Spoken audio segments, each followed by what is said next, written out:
Hey guys, today we're going to step into the extremely glamorous, utterly misunderstood, and surprisingly drafty shoes of a medieval prison warden.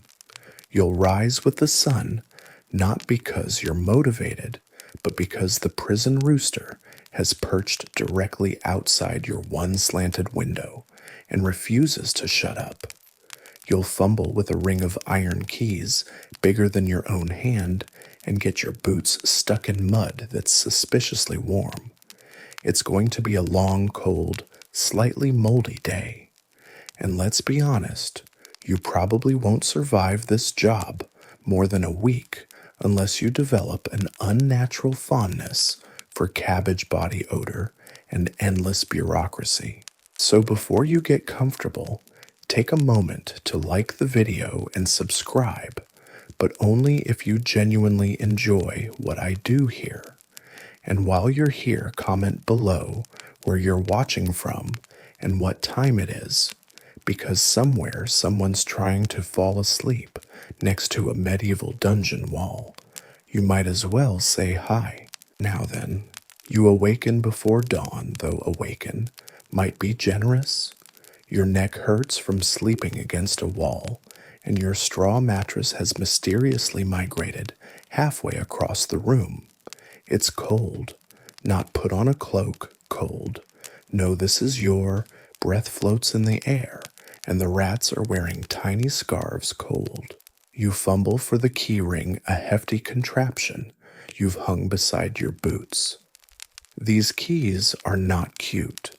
They're forged iron, each one weighing about the same as a pigeon, and they jangle so loudly that even the rats wince.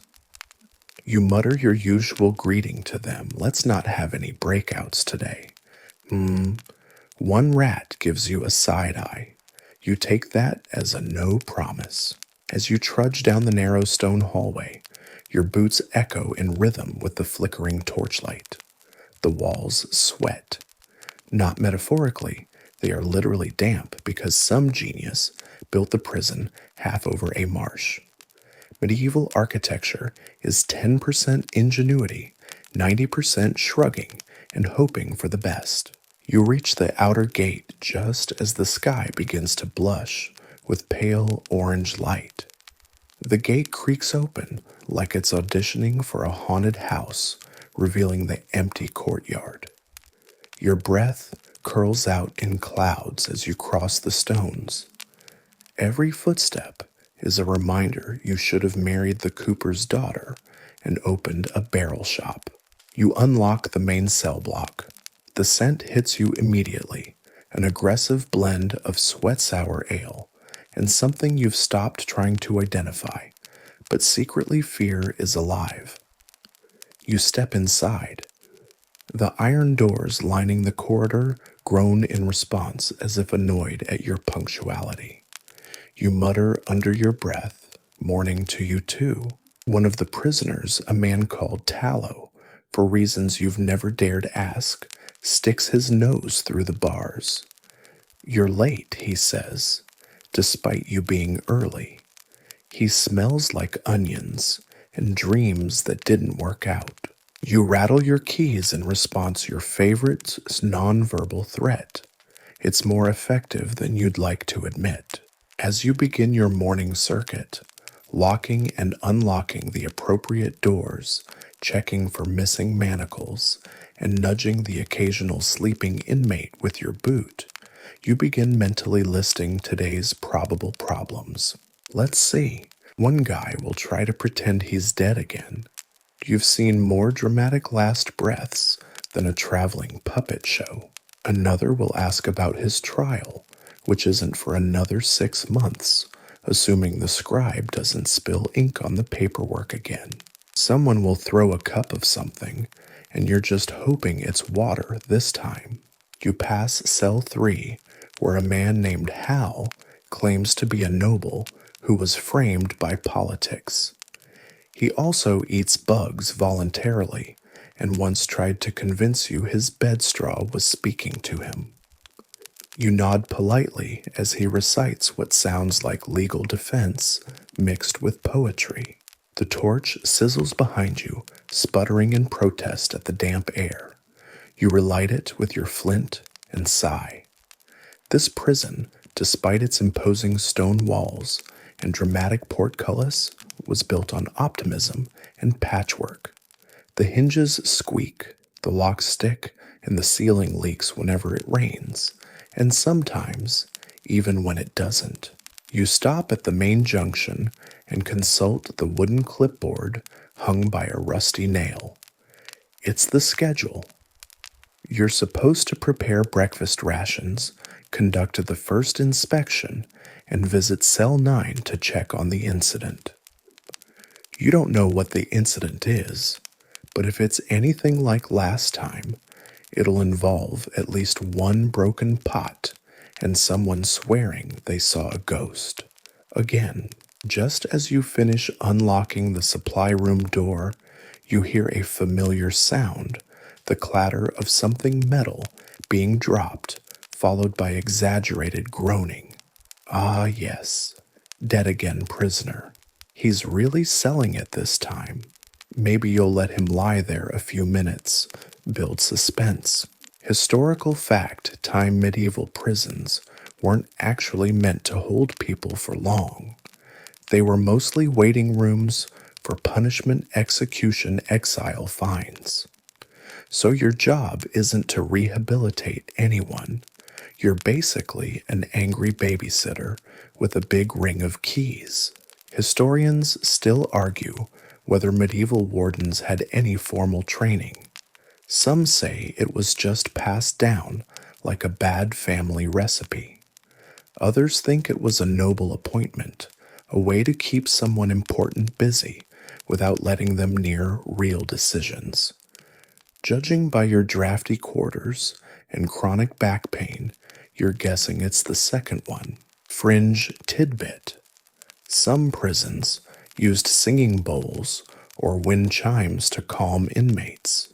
Yours uses a bucket, someone painted with a smiley face. The psychological results are inconclusive.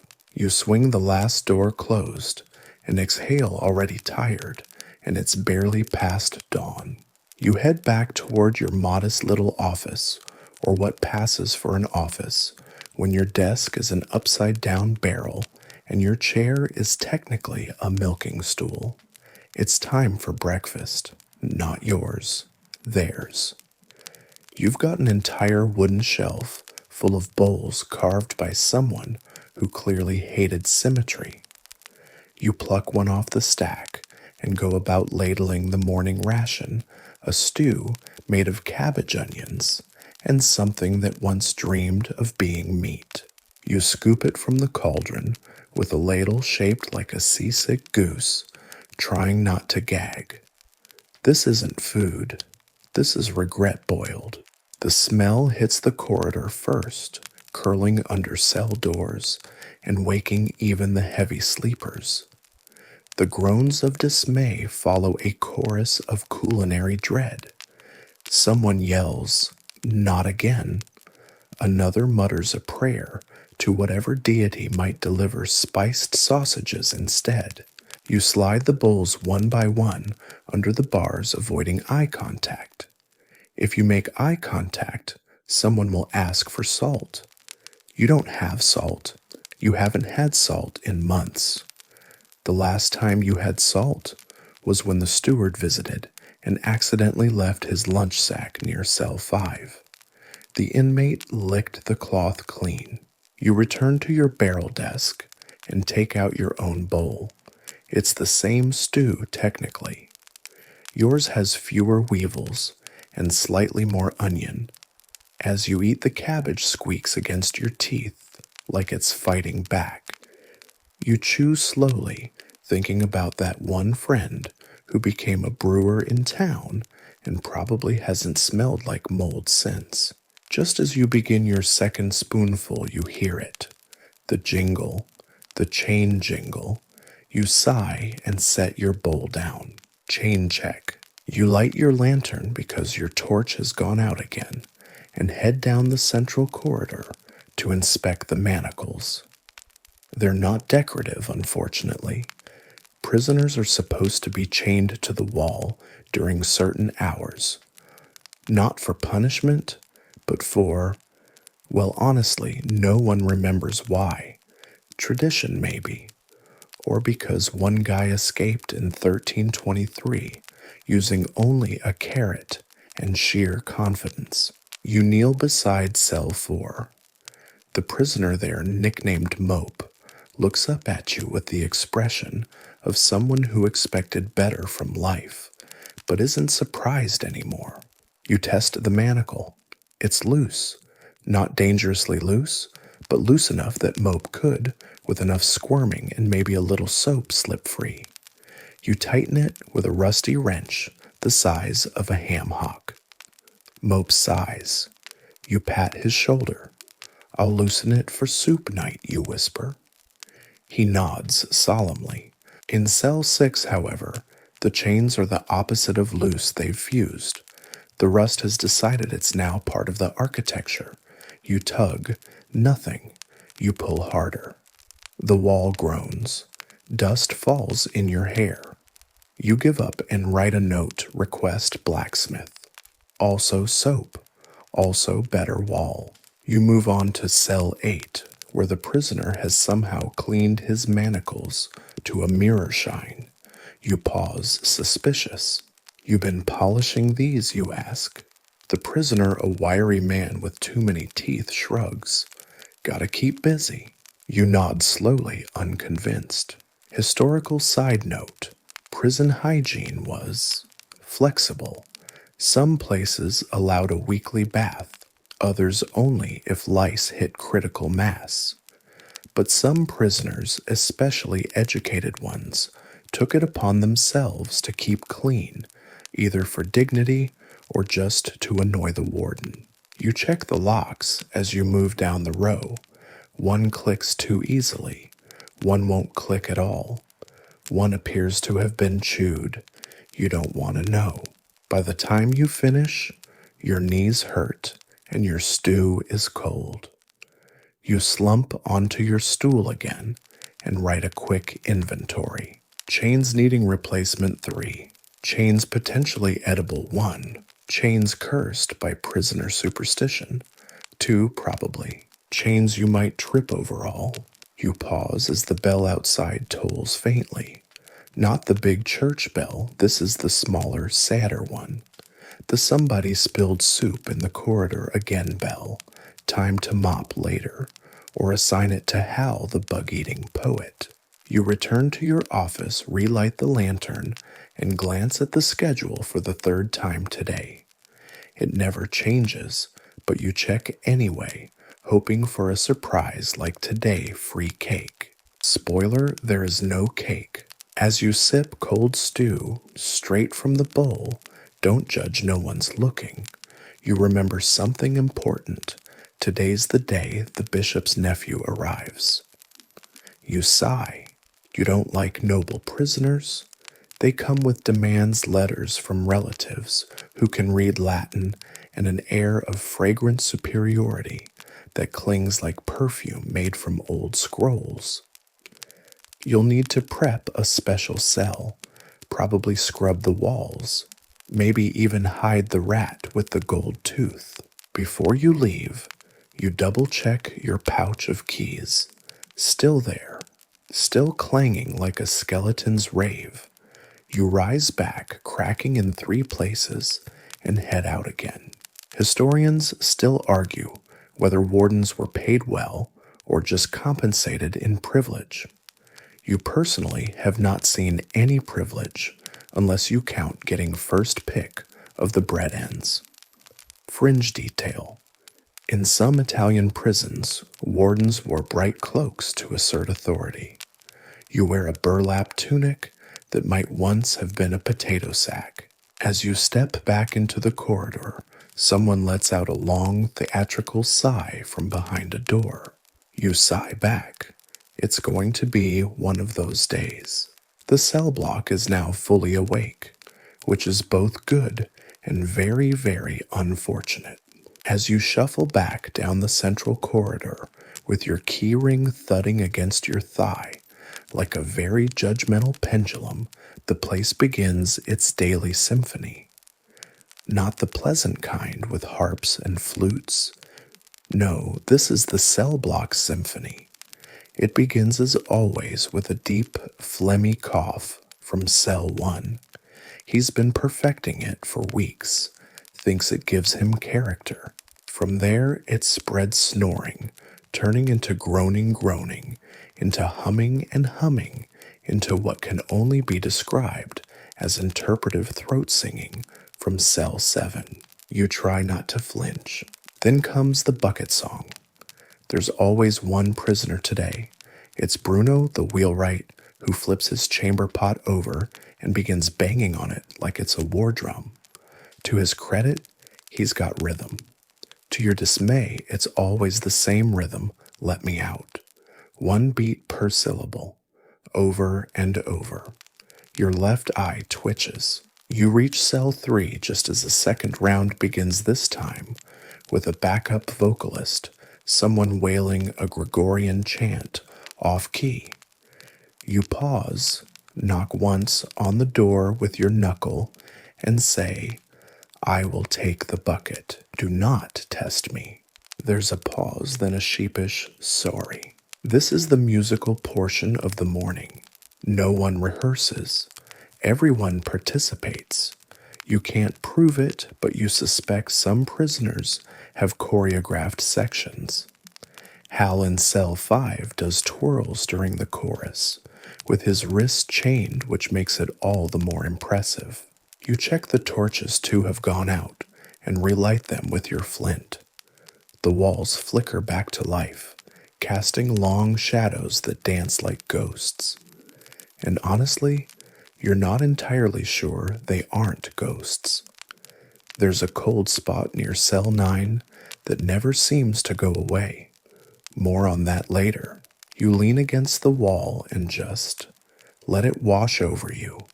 The cacophony, the smells, the mild existential dread. You breathe it in, then cough. Because yes, Bruno's bucket has somehow stirred up a smell best described as haunted stew. Historical fact, medieval prisons were rarely soundproof. The moans, shouts, and even the sound of flogging could be heard for streets around.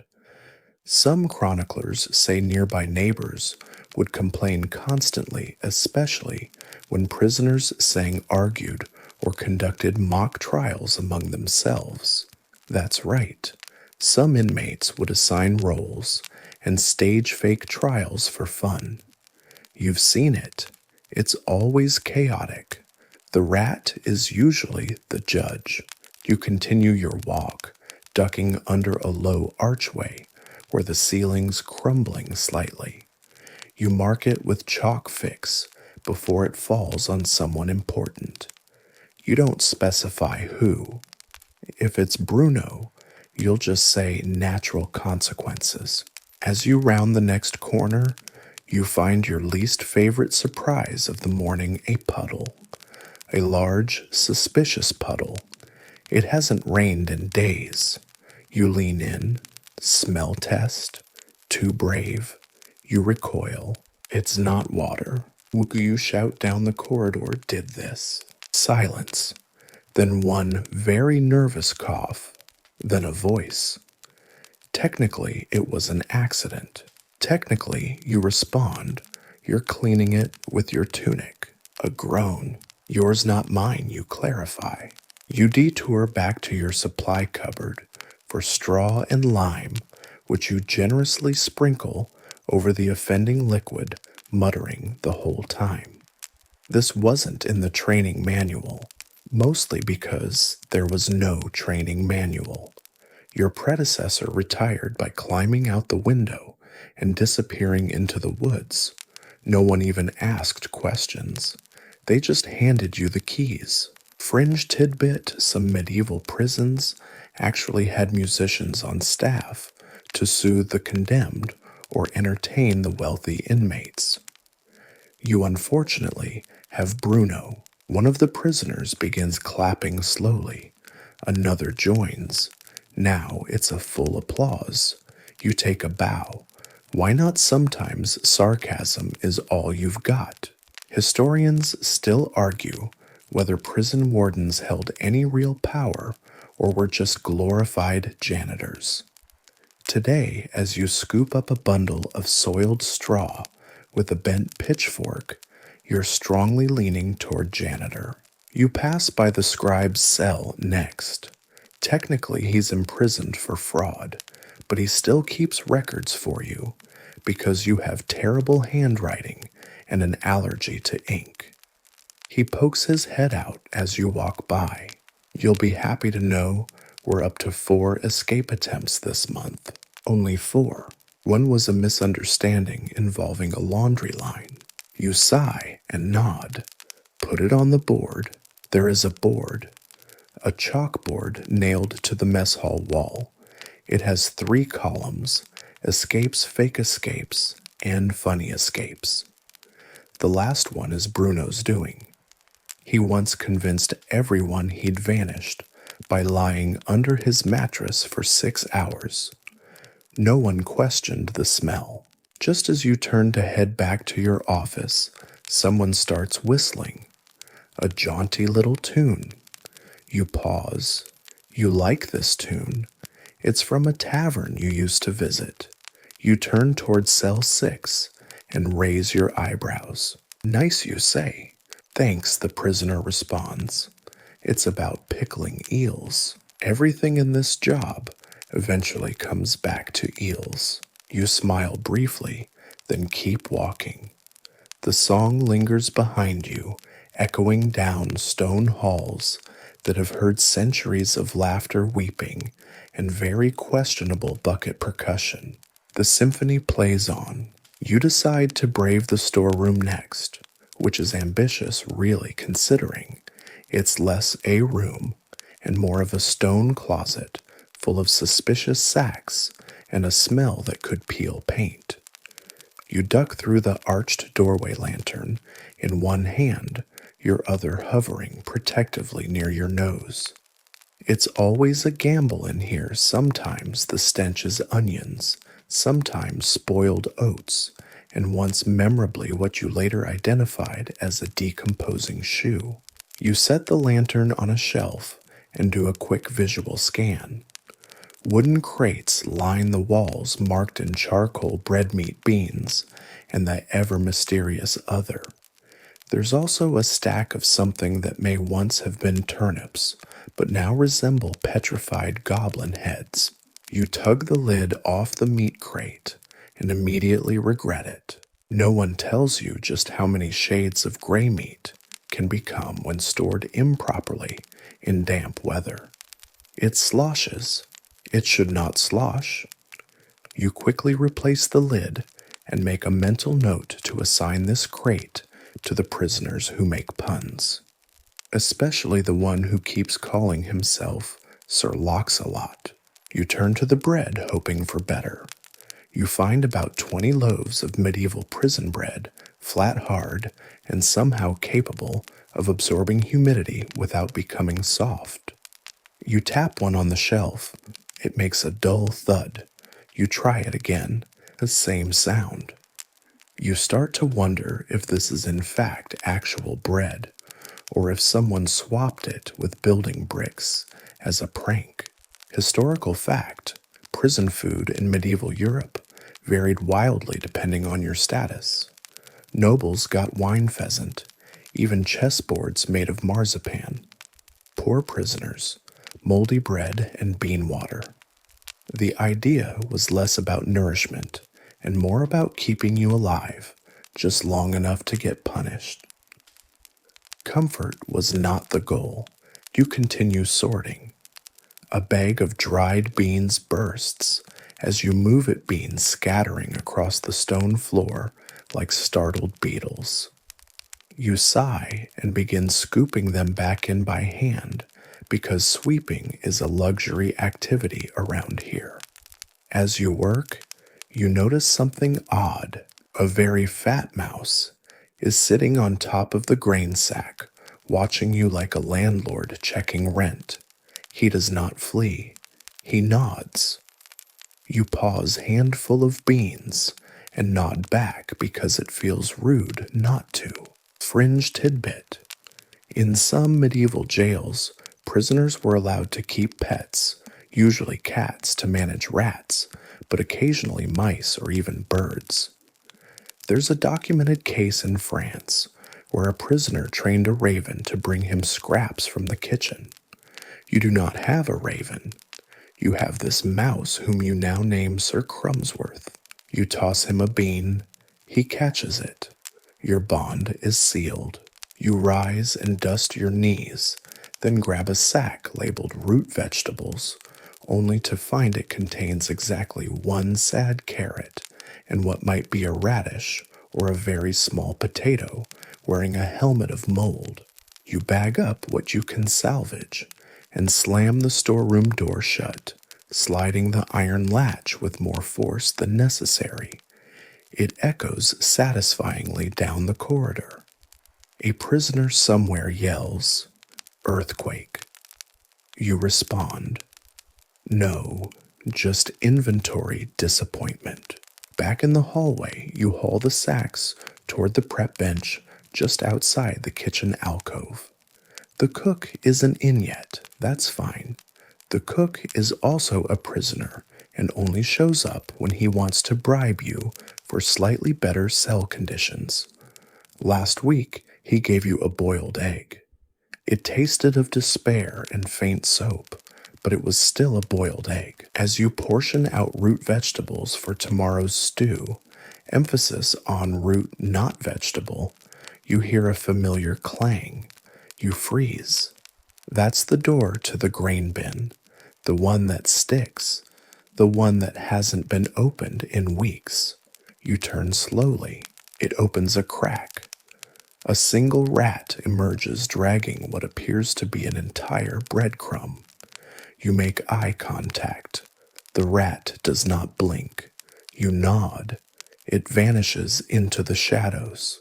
"Tell Sir Crumsworth I said hi," you mutter. The sound of approaching footsteps pulls you from your rodent diplomacy. It's one of the junior guards, barely more than a lad in a helmet 2 sizes too big. He salutes awkwardly. Sir Prisoner counts off again. "Of course it is," you sigh. "Who's missing this time?" "Not missing. Doubled. There's 2 in cell 8. You pause. "Was there only 1 yesterday?" He nods. "Yes, sir." You sigh deeper. "Right. Either a breakout into prison or someone's hiding from chores. I'll handle it." Historians still argue whether medieval jailers were responsible for accounting errors. Some say they were. Others say the clerks kept records. But let's be honest. You're the one counting heads, scrubbing floors, and evicting rats with titles. The buck stops with you, unless it's lunch. Then the buck gets boiled. You grab your keys, adjust your belt, and march towards cell 8. On the way, you hear someone singing softly again. It's a lullaby this time. Unexpectedly gentle. You don't recognize the tune. It stops as you pass. You don't ask questions. You reach cell 8 and peer through the little viewing hatch. Yep, 2 men. One of them pretending to be a bedroll. "Out," you say flatly. The man rises sheepish. "Worth a try." You escort him back to his cell, and as you lock him in, he mutters, "You should try it sometime being invisible." You chuckle. "I already am, my friend, just not to mice." You return to your office, grab your logbook, and scratch another note. Discovered bonus prisoner in cell 8, possibly self-inserted. Look into moral implications later. You pause, rub your temples, and exhale. It's not even midday yet. Head count time, or as you secretly call it, "Where's that one guy again hour?" You fetch the official tally sheet, written on parchment, so reused it has ghostly traces of last season's potato inventory, and tuck it under your arm. Your charcoal stick snaps in half as usual, which you take as a sign of how this next part will go. With the junior guard trailing nervously behind you, you begin the slow, deliberate walk down the corridor, stopping at each cell to count noses, limbs, and occasionally suspicious bundles of straw. You try to avoid eye contact, but it's not easy when half the prisoners seem to think roll call is a performance opportunity. Present and majestic one prisoner declares striking a theatrical pose. Here says another, in body if not in spirit. Physically accounted for emotionally bankrupt mutters, Cell 6's resident poet. You sigh. This is going to take a while. Cell 1 prisoner asleep drooling peacefully. Check. Cell 2 and 2 men playing a game with pebbles and deeply questionable rules. Check. Cell 3 empty. Wait. You blink. Cell 3 is never empty. That's Tallow's cell, the onion-scented prisoner with a fondness for reciting unsolicited biblical passages. You glance around, the bucket's there, the bedding's rumpled, but no tallow. Check the latrine, you mutter. The junior guard runs off. You peer into the cell more closely. A faint trail of what might be chicken bones leads under the cot. You get on one knee and lift the edge of the straw mattress. Ah, there he is. Tallow grins at you upside down, dirt on his face, eyes gleaming with triumph. Playing hide and seek with the Lord, he says. You're playing hide and seek with a mop. If you don't get out of there, you respond. He scoots out obediently, brushing straw from his beard and proudly declaring, I lasted longer than yesterday. You make a note, Tallow. Award for least helpful enthusiasm. This is, of course, not the first time you've had to find a missing prisoner who wasn't missing so much as wedged creatively into the scenery. Once someone fit inside an empty grain barrel. Another time, you found a man asleep inside the fireplace. It wasn't lit, thankfully, although it had been earlier that morning. Historical fact, medieval head counts were notoriously unreliable. Prisons didn't have modern systems. Some relied on guards shouting down the hall and hoping for a correct number of grunts. Others simply chalked tallies on the wall until someone learned how to smudge chalk with a toe. You move on. Cell 4 check. Cell 5 check. Cell 6. Oh, that's new. There's a crude scarecrow made of clothed straw and what appears to be a mop head. You glare through the bars. The actual prisoner, seated behind the scarecrow, waves sheepishly. Thought it might confuse you, he says. It did. Did it work? No. He sighs. Fringe tidbit, one 14th century prison in Bohemia used dogs to count prisoners. The theory was that the dogs would bark when someone was missing.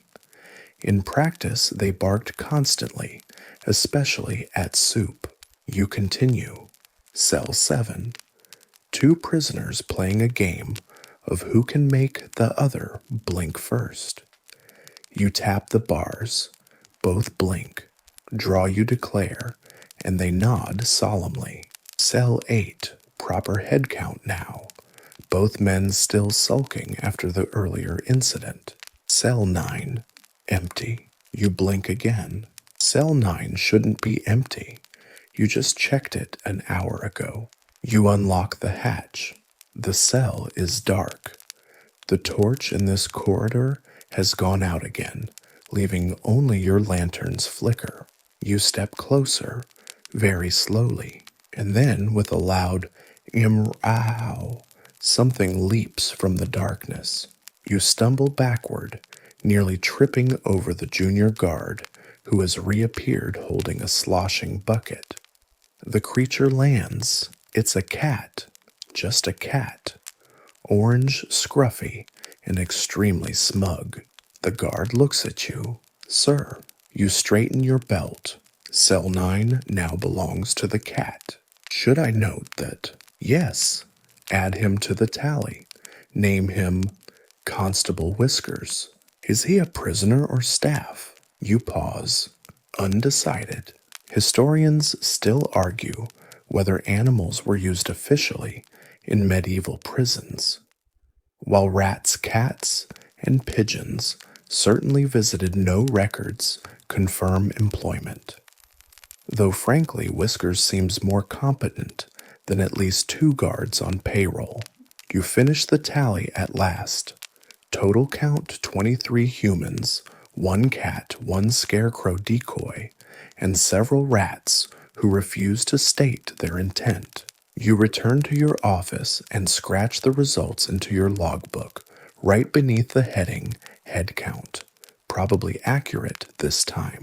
The junior guard sets the bucket down and says, "One prisoner asked for extra bread, said it was for artistic reasons."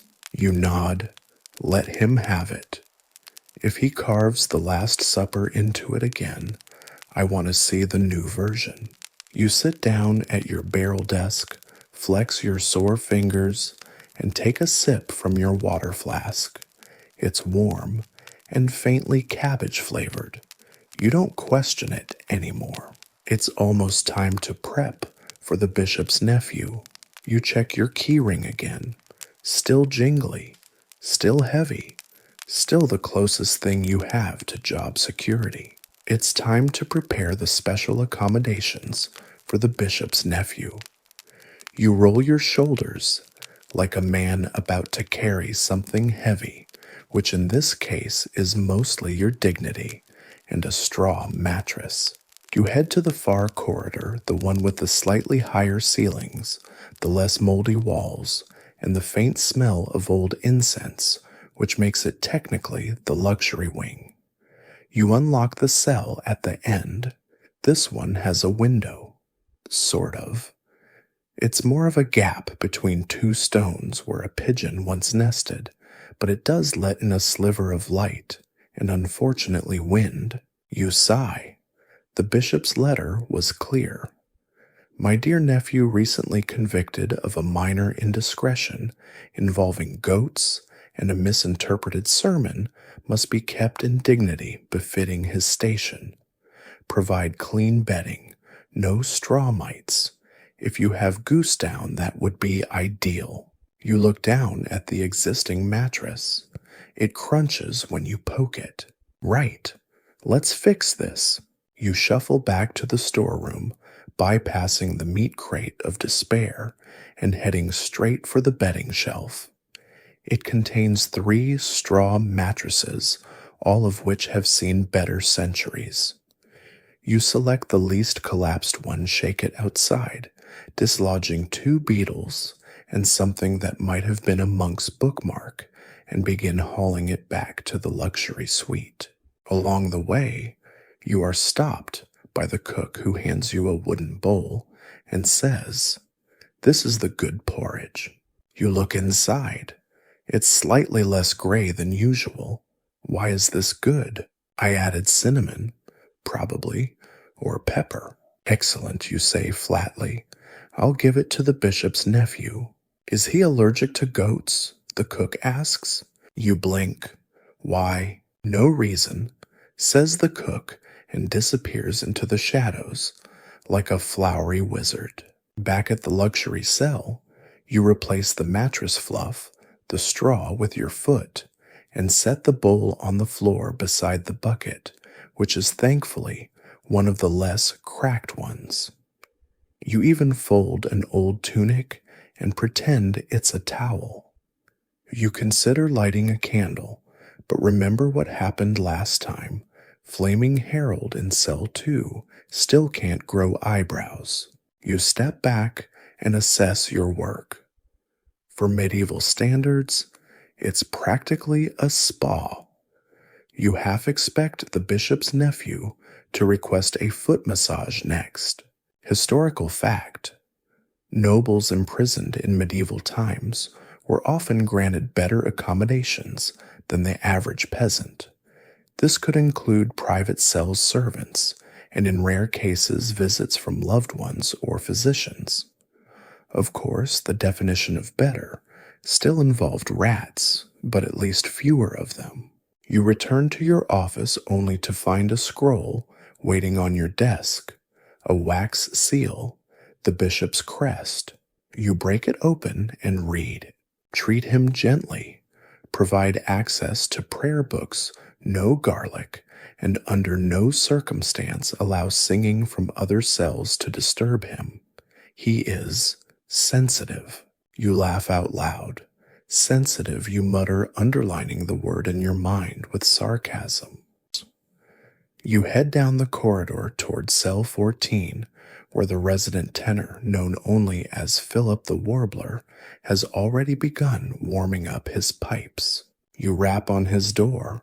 Philip, no singing today, but I was practicing for Judgment Day. Postpone it indefinitely. He groans. Does this have to do with the new guy? You nod. I'll hum, he offers. Not even humming. He gasps like you've struck him. Fringe tidbit. In some medieval prisons, singing was banned entirely not for discipline, but because guards couldn't hear escape attempts over the noise. In one odd case, singing was only allowed in minor keys to keep the mood appropriately somber. As you pass by the cells again, the other prisoners have caught wind of the special guest arriving. You hear mutters. Think he'll bring wine. Do you suppose he has shoes? Maybe he'll swap his porridge. You decide to prepare a speech, something neutral diplomatic. You gather the inmates in the mess corridor. They're seated on benches, cups, in hand eyes gleaming with the kind of curiosity that only appears when a new prisoner is rumored to be carrying extra pillows. You clear your throat. A new guest is arriving. He's delicate. No noise after dusk. No food trades. No bucket sabotage. Hal raises a hand. Define sabotage. You know what you did. There are muffled chuckles. Someone whispers, I bet he smells like roses. You raise an eyebrow. He probably does. But remember, envy leads to solitary. Someone coughs. Someone else hisses. That's from the scriptures and is promptly shushed. Historians still argue whether wardens were expected to maintain order through diplomacy or fear. Based on your experience, it's mostly bribes, exasperation, and the occasional well-timed glare. You dismiss the group and return to your desk, where you find a new issue, a spoon, bent slightly sharp and discovered in cell 12. You hold it up to the light. It's always spoons, you mutter. There's a knock at the door. The junior guard enters, cheeks red from running. He's here. Who? The nephew. You straighten your tunic, smooth your hair, and adjust your belt. Time to greet royalty, or at least someone who thinks they are. You walk out to the gate as a covered cart approaches, flanked by 2 monks and a bored-looking donkey. Inside, reclining dramatically on a pile of cushions, is a thin man in ornate robes, holding a lace handkerchief to his nose. You must be the warden, he says, voice nasal and unimpressed. You nod. Welcome. Please don't touch anything. He sneezes, grimaces at the air, and mutters, Is that onion? You smile wide and warden-like. Oh, sir, that's the good part. The bishop's nephew is escorted inside, with all the ceremony of a man attending a royal gala, despite the fact that his carriage smells faintly of cabbage and his shoes are 2 days from dissolving. His robes are embroidered, his hair is oiled, and his disdain radiates like heat from a baking brick oven. You've met toads with better manners. But alas, this toad comes with orders, stamped in wax, and signed in unnecessarily large script. He is ushered to his cell, the luxury suite, which you fluffed earlier with something approaching affection, and he glances around the room with the face of someone trying not to faint. This is where I am to stay, he whispers, as if someone might still rescue him. You nod. Yes, my lord. Fresh straw, nearly clean tunic, and a prayer book we borrowed from the monastery next door. Mind the missing pages. A monk used them to write a love poem. He glares. And the bucket. You smile. The very best bucket we have. Hand cracked. He turns away in dignified horror, clutching his handkerchief to his face like it's a holy relic. You close the door gently, then pause and listen. You hear the unmistakable sound of noble sobbing. You resist the urge to knock and say, "We haven't even served dinner yet." Now, of course, you know what's next. When you install someone important, everything else breaks.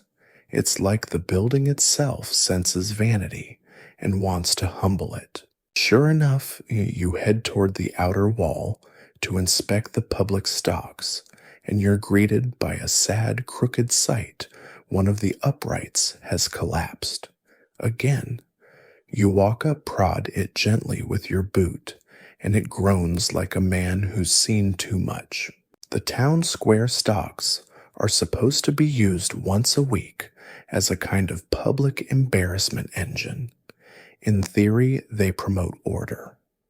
In practice, they serve mostly as entertainment for local children who pelt whoever's stuck inside with turnip ends and very creative insults. You sigh and fish around in your pouch for the repair nails.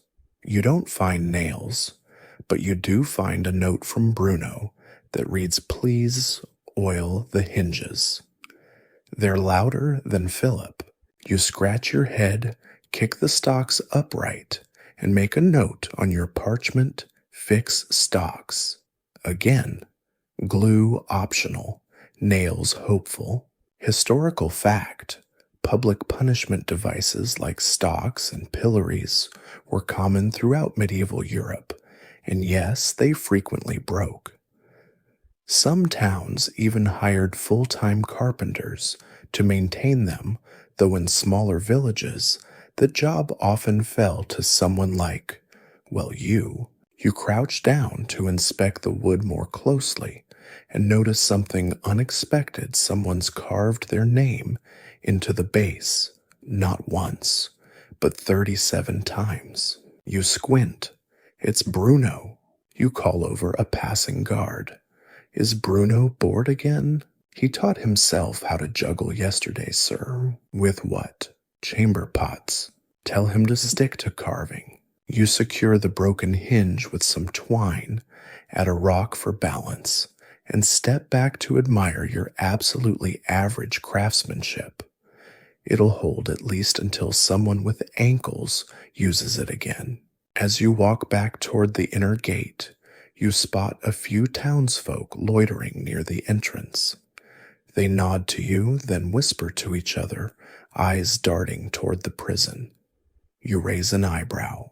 Everything all right, you ask? One older man who smells faintly of pickled onions and regret clears his throat.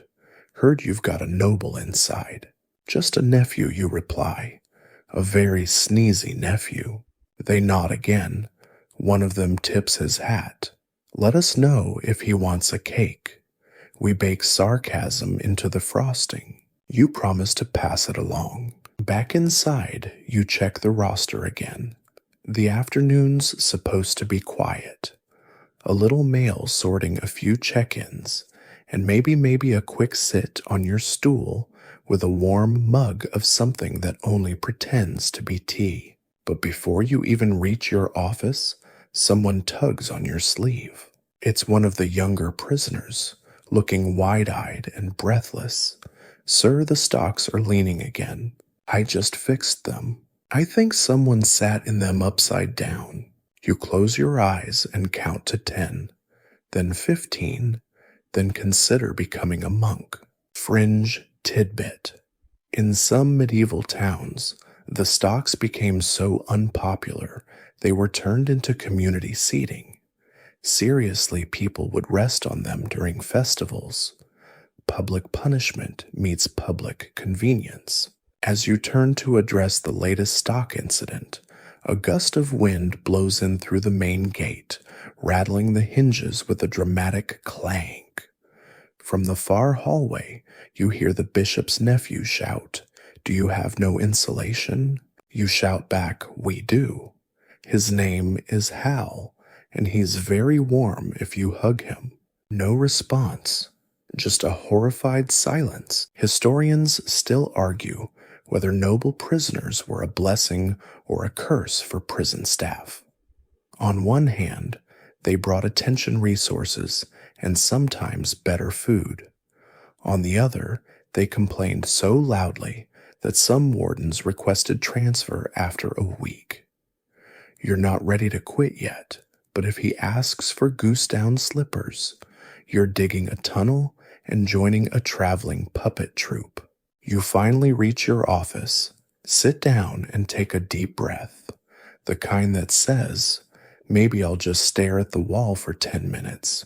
From the corridor comes a quiet humming. Philip the forbidden songbird is at it again. You sigh. "I said no humming." "I'm breathing with flair," he calls back. You rub your temples. The pigeon window is starting to look like a viable exit strategy. You're not entirely sure why you agreed to handle prisoner mail today, but here you are at your barrel desk, surrounded by a pile of rolled parchment, greasy wax seals, and at least one envelope that smells alarmingly of rosewater and desperation. The mail is delivered weekly by a hunched courier who insists on whistling the same 6-note tune the entire walk from the gate to your office. He dropped the bundle earlier this morning with a wheezy wink and a muttered, "Some real poetry in there today, Warden." You didn't ask what he meant. You didn't want to know what he meant.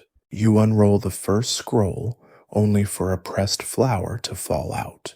You blink.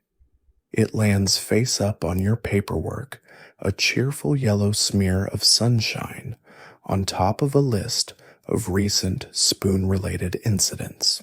You squint at the letter. It's written in tiny, elegant script. "My dearest Lionel, though the court has sentenced you, my heart remains imprisoned alongside yours." You pause, glance at your logbook. There's no Lionel. You scan the scroll again. It's scented, of course, and sealed in pink wax, shaped like a heart. It ends with a doodle of 2 doves holding chains. You sigh. Wrong prison again. You place it in the bin labeled sentimental but misdelivered, which now contains 6 similar scrolls, 2 embroidered handkerchiefs, and one disturbingly lifelike sketch of a prisoner holding hands with death. Next letter. This one's thicker, clumsily sealed with a smudged fingerprint. You open it, and a small piece of bread falls out. The note inside reads, "To my cousin Jeff, eat this if the stew gets bad again. Sorry it's a bit stale. Love, Mum." You smile. You don't know who Jeff is, but you admire his mum's hustle. You sort through the rest quickly. One legal appeal written entirely in rhyming couplets points for style, a tax notice that's 3 years out of date, and a furious scrawl from someone claiming their cousin was wrongly imprisoned for insulting a goose. Probably deserved it, you mutter, filing it under mildly offenses. Then comes the weird one. It's a small envelope, sealed with black wax bearing no mark. You open it carefully. There are 13 prisoners on your list, but you counted 14 today. You stare at the note. No signature, no date, just that. You slowly look toward your tally sheet. 14 lines. You count again, then again. You double check the logbook, and then you pause. Cell 11. You don't remember counting cell 11. You jump to your feet and march down the corridor. The keys jangle urgently. Your boots slap the stone floor harder than usual. It's not that you're scared, okay, maybe a little, but more that you don't like surprises, especially ones delivered by spooky stationery.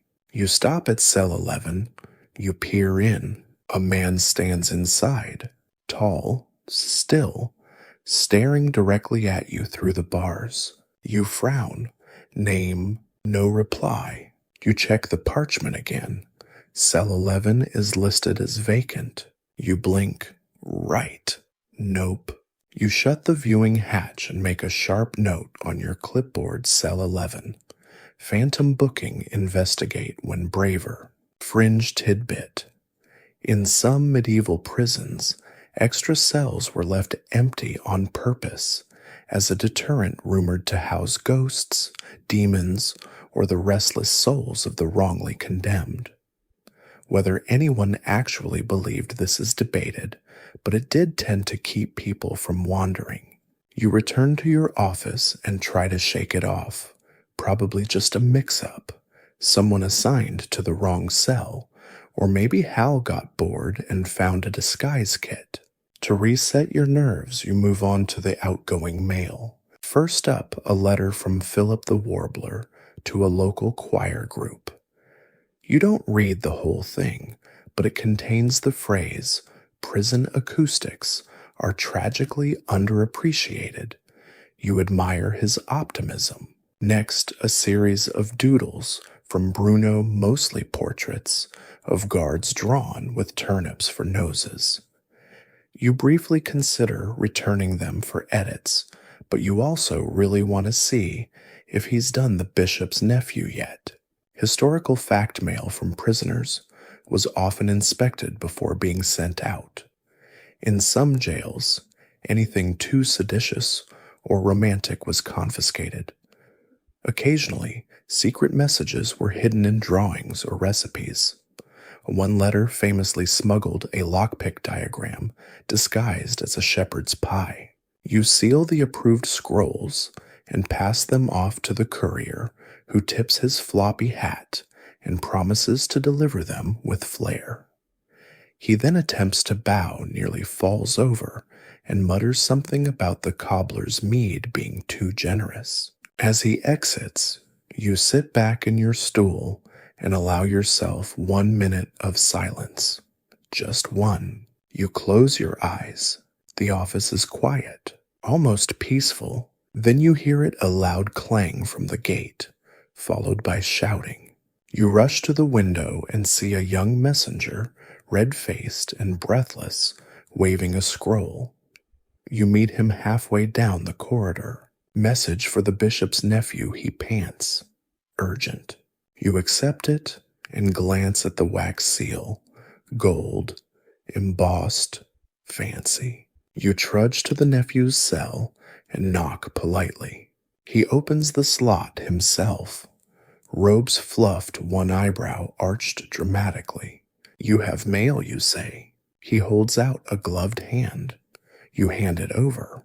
He breaks the seal, scans the letter, and then gasps so sharply you worry he's inhaled a consonant. What is it, you ask? He sways. My sister is visiting. When now, there is a knock at the gate. You do not scream, but you do mutter, I should have joined the abbey when I had the chance. You rush to the main gate, mentally trying to remember the last time you tidied the entrance. The answer, unfortunately, is never. The stones are damp, the lantern is crooked, and someone has scratched "Philip was here" into the iron bars in surprisingly elegant script. Standing just beyond the threshold, dressed in velvets so blue they might cause actual jealousy in the sky, is the bishop's niece, his nephew's sister. She holds herself like a statue that's recently learned to roll its eyes. Her gloves are spotless. Her cloak has embroidery of tiny gold doves, and she's looking at your prison like it just insulted her poetry collection. "I'm here for Alphonse," she says. You blink. "I assume you mean the bishop's nephew." She lifts her chin. "He prefers Alphonse." "Noted you say, even though you fully intend to keep calling him the nephew forever." You let her in. The guard beside you immediately tries to bow, stumbles, and knocks over the broom you leaned against the wall 3 weeks ago. It clatters dramatically. She doesn't flinch. "I wish to speak with him," she says, sweeping down the hallway like royalty doing community service. You hesitate. He's currently acclimating to his cell. "Then I shall bring him comfort," she replies in a tone that suggests comfort may involve perfume and scolding. You guide her down the corridor toward the luxury suite, praying that Constable Whiskers the cat hasn't claimed it as a new territory. She stops occasionally to wrinkle her nose at the torches and once whispers, "Is that mold or decorative moss?" You don't answer. You reach the cell and open the viewing slot. "Your sister is here," you say to Alphonse. There is a long pause. Then already, you step back and allow her to peer through. Inside, he's sitting with a dramatic pose, legs folded, sleeves arranged like opera curtains, and a look of practiced suffering on his face. "Oh, Alphonse," she sighs. "Oh, Clarice," he says, sounding like he's about to faint. "Have they hurt you?" Emotionally, she turns to you. "He needs better lighting." You blink. He's got the only cell with a window. "That hole I've seen more light in a hedgehog burrow." You consider defending the window, but then you hear the sound of Bruno in a nearby cell blowing into a jug and humming. The ambiance, you must admit, does ruin the vibe. Historical fact, family visits to prisoners were not uncommon in medieval Europe, especially for nobles. However, they were usually brief and heavily supervised. Sometimes, family members brought food, clothing, or coins. Occasionally, they brought guilt, which lasts much longer. You allow her into the cell with supervision. She glides past you like a duchess in a room full of pigs and sits daintily on the straw. Her brother recoils. "Mind the hay mites," he says. She opens a small pouch and begins unpacking a tiny pillow, a bottle of something floral, a folded piece of silk. You're not sure if she's redecorating or casting a spell. You glance away to give them privacy and instead focus on the hallway behind you. Philip the Warbler has reemerged from his cell door slot and is singing a very soft falsetto. You hold up a hand. "Philip." He stops. "Not even a hum, you warn." "But it's about sibling loyalty," he says. "No, 2 verses and a half chorus." You point firmly back into his cell. He disappears with a dramatic sigh that echoes faintly even after the door clicks shut. Meanwhile, Clarice is now arranging the bucket in the corner with a lace doily.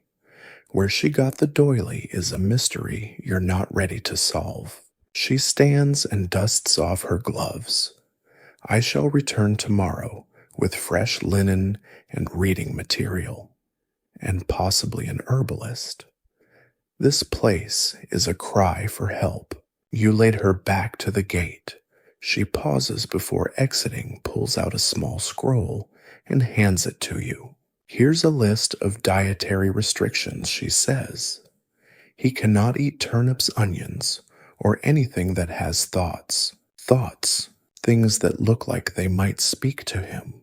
You stare at the list. It is 3 pages long.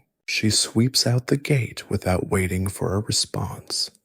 The guard tries to bow again, hits his helmet on the iron latch, and mutters something about early retirement.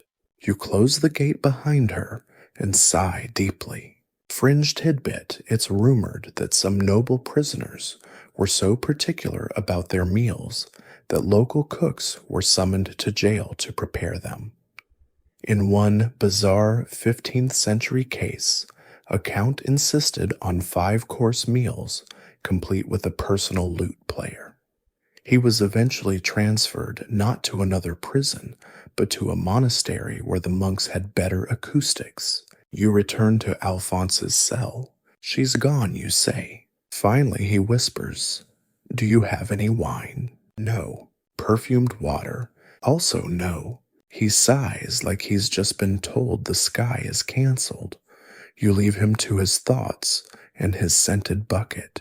As you pass cell 5, you see Bruno holding up one of his sketches through the bars. "Look," he says proudly. It's a surprisingly accurate cartoon of the bishop's niece rearranging the bucket complete with doily. You take it. "You're getting better," you say. "I added shadows this time," he replies. "And her left eye is judging you." You nod. "It was. I felt it." You pin the drawing to your office wall beside your growing collection of prisoner artwork, a section you've jokingly labeled the Gallows Gallery. Historians still argue whether wardens were allowed to display inmate creations. Some say yes, it encouraged morale.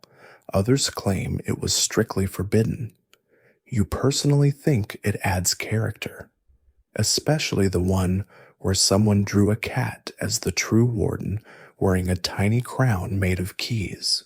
You glance at the cat in question, currently curled up in the corner of your office. Constable Whiskers, you say, "I think we need a vacation." The cat sneezes once, curls tighter, and sleeps. Lunch. In theory, a simple concept. In this prison, a symphony of awkward silences, mystery meets, and at least one person asking if they can trade their meal for 3 pebbles and an emotional favor. You head toward the mess alcove, where the cook, still wearing the same apron from this morning, now patterned with more stains than a medieval tapestry, lifts the lid from the cauldron. Steam rises. So does your dread. "Surprise stew today," he says cheerfully. You peer inside. The liquid is grayish-brown. Something floats to the surface and blinks. "What's the surprise?" you ask. No one screamed yet. Historical fact. Prison meals during the medieval period were heavily dependent on local resources and funding.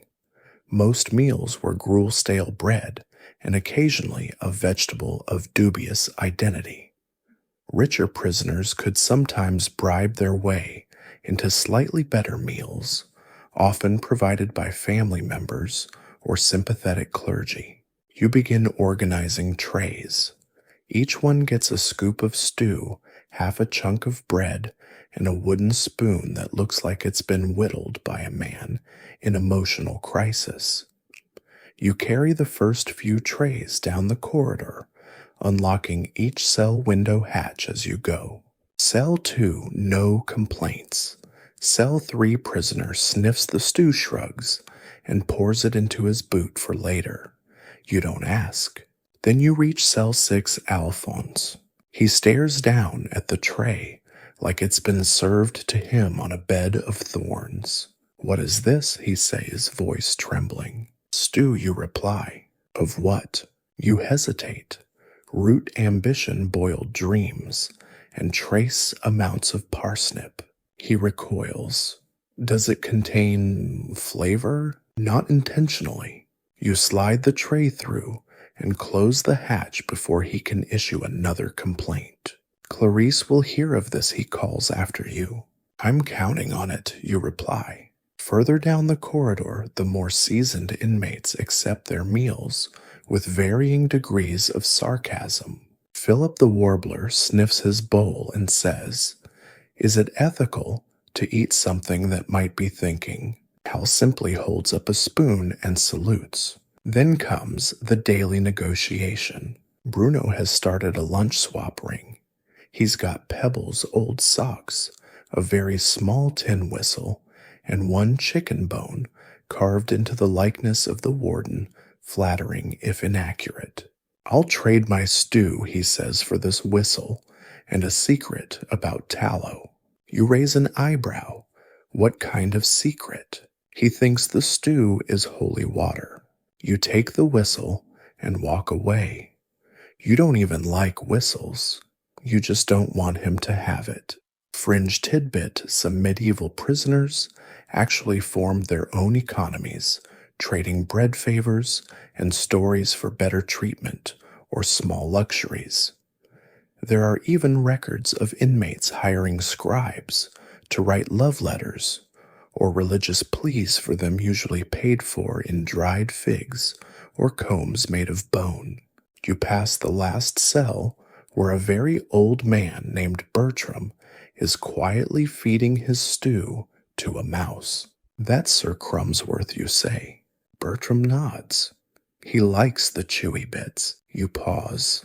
There shouldn't be chewy bits. Bertram just smiles with that faraway look that says he's been here longer than the walls. Back in the mess area, you settle onto your warden stool and open your own lunch stew, same as everyone else, but with a slightly larger chunk of bread. You pretend it's a perk of rank. You try not to look too closely at what's floating in the bowl. Then, just as you're about to take your first bite, you hear boots approaching. It's the executioner. He nods. You nod back. You don't speak. No one speaks to the executioner during lunch. Not because he's scary, he's just very, very socially awkward. You slide him a tray. He nods again, takes a bite, then pulls something from his cloak and places it on the table. It's a polished bone. You sigh. Still collecting? He shrugs. Historical fact: executioners in medieval times were often ostracized by society and sometimes even lived outside city walls. But some were respected, even feared, and known to keep trophies, a deeply macabre habit. Yes, but not unheard of. You glance down at the bone. What is this? Two. You gently push your bowl away and stand. Lovely lunch, you mutter. Truly. You walk off down the hall, wondering if becoming a shepherd was still an option. Fewer toes.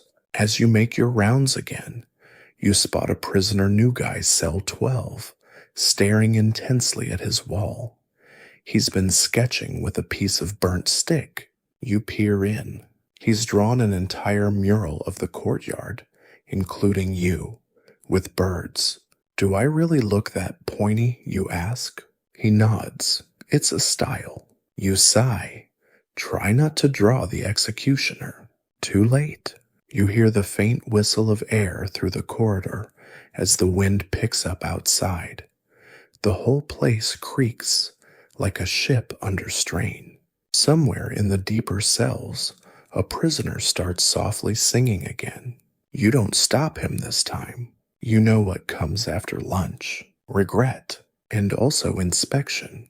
The midday rounds aren't for drama, like court days or visits from melodramatic nieces. No, this is the hour for fixing what's broken, checking what's still standing, and confirming that no one has built a trebuchet out of bedposts and desperation. You grab your inspection scroll, the one that's already smeared with ink and stew, and your lantern, because the lower halls are darker than a tax collector's heart. Your first stop, the southern corridor. It's the oldest wing of the prison, and it knows it. The stones are cracked, the torches sputter like they're haunted, and the draft could qualify as a minor demon. You start with cell 10, where the door's hinges are so rusted they creak in Morse code. You open the hatch. Inside, the prisoner is asleep on top of the straw face, down snoring like a bagpipe having a dream. You knock gently, no movement. You knock harder, still nothing. You open the door and step inside, heart thudding not with fear, but with that specific Warden anxiety that comes when you might have to fill out a death report during lunch hour. You poke the man with your boot. He rolls over farts spectacularly and keeps snoring. You check the box on your scroll labeled still alive and move on. Next up, structural inspection. The southern corridor walls have been slowly absorbing moisture for years. Today, a piece of mortar falls off as you pass landing in your hood. You fish it out and sigh. Historical fact. Many medieval prisons were built in reused fortresses, castles, or even monasteries, meaning their designs weren't optimized for incarceration, just survival. Repairs were constant expensive and often done with the medieval equivalent of duct tape, twine tar, and good intentions. You check the iron bars on cell 11. Still firm. You peer inside. Still a man in there. You squint. You still don't know who he is. You lean close to the hatch. Name. Nothing. You sigh and write cell 11, mystery resident, possibly wizard, fringe tidbit. There's a medieval legend of a jail in Hungary where one prisoner appeared mid-roll call and was never recorded entering or leaving. Some say he was a spirit. Others say he was just very good at hiding behind doors. You feel a kinship. The next part of your round takes you to the ceiling. Well, not literally, but you do have to check the rafters. Not because of structural safety, mind you, but because a few weeks ago, Bruno smuggled in a rope made of braided undergarments and tried to swing his way to freedom. He didn't even get off the ground, but you still have to check. You hold your lantern high and squint. Cobwebs present. Bats one possibly asleep. Rope not today. Success. You scribble down ceiling dusty judgmental. No escape ropes detected. As you round the corner to the northwest wing, you're greeted by the unmistakable scent of soap. You freeze. Soap is rare, unusual, suspicious.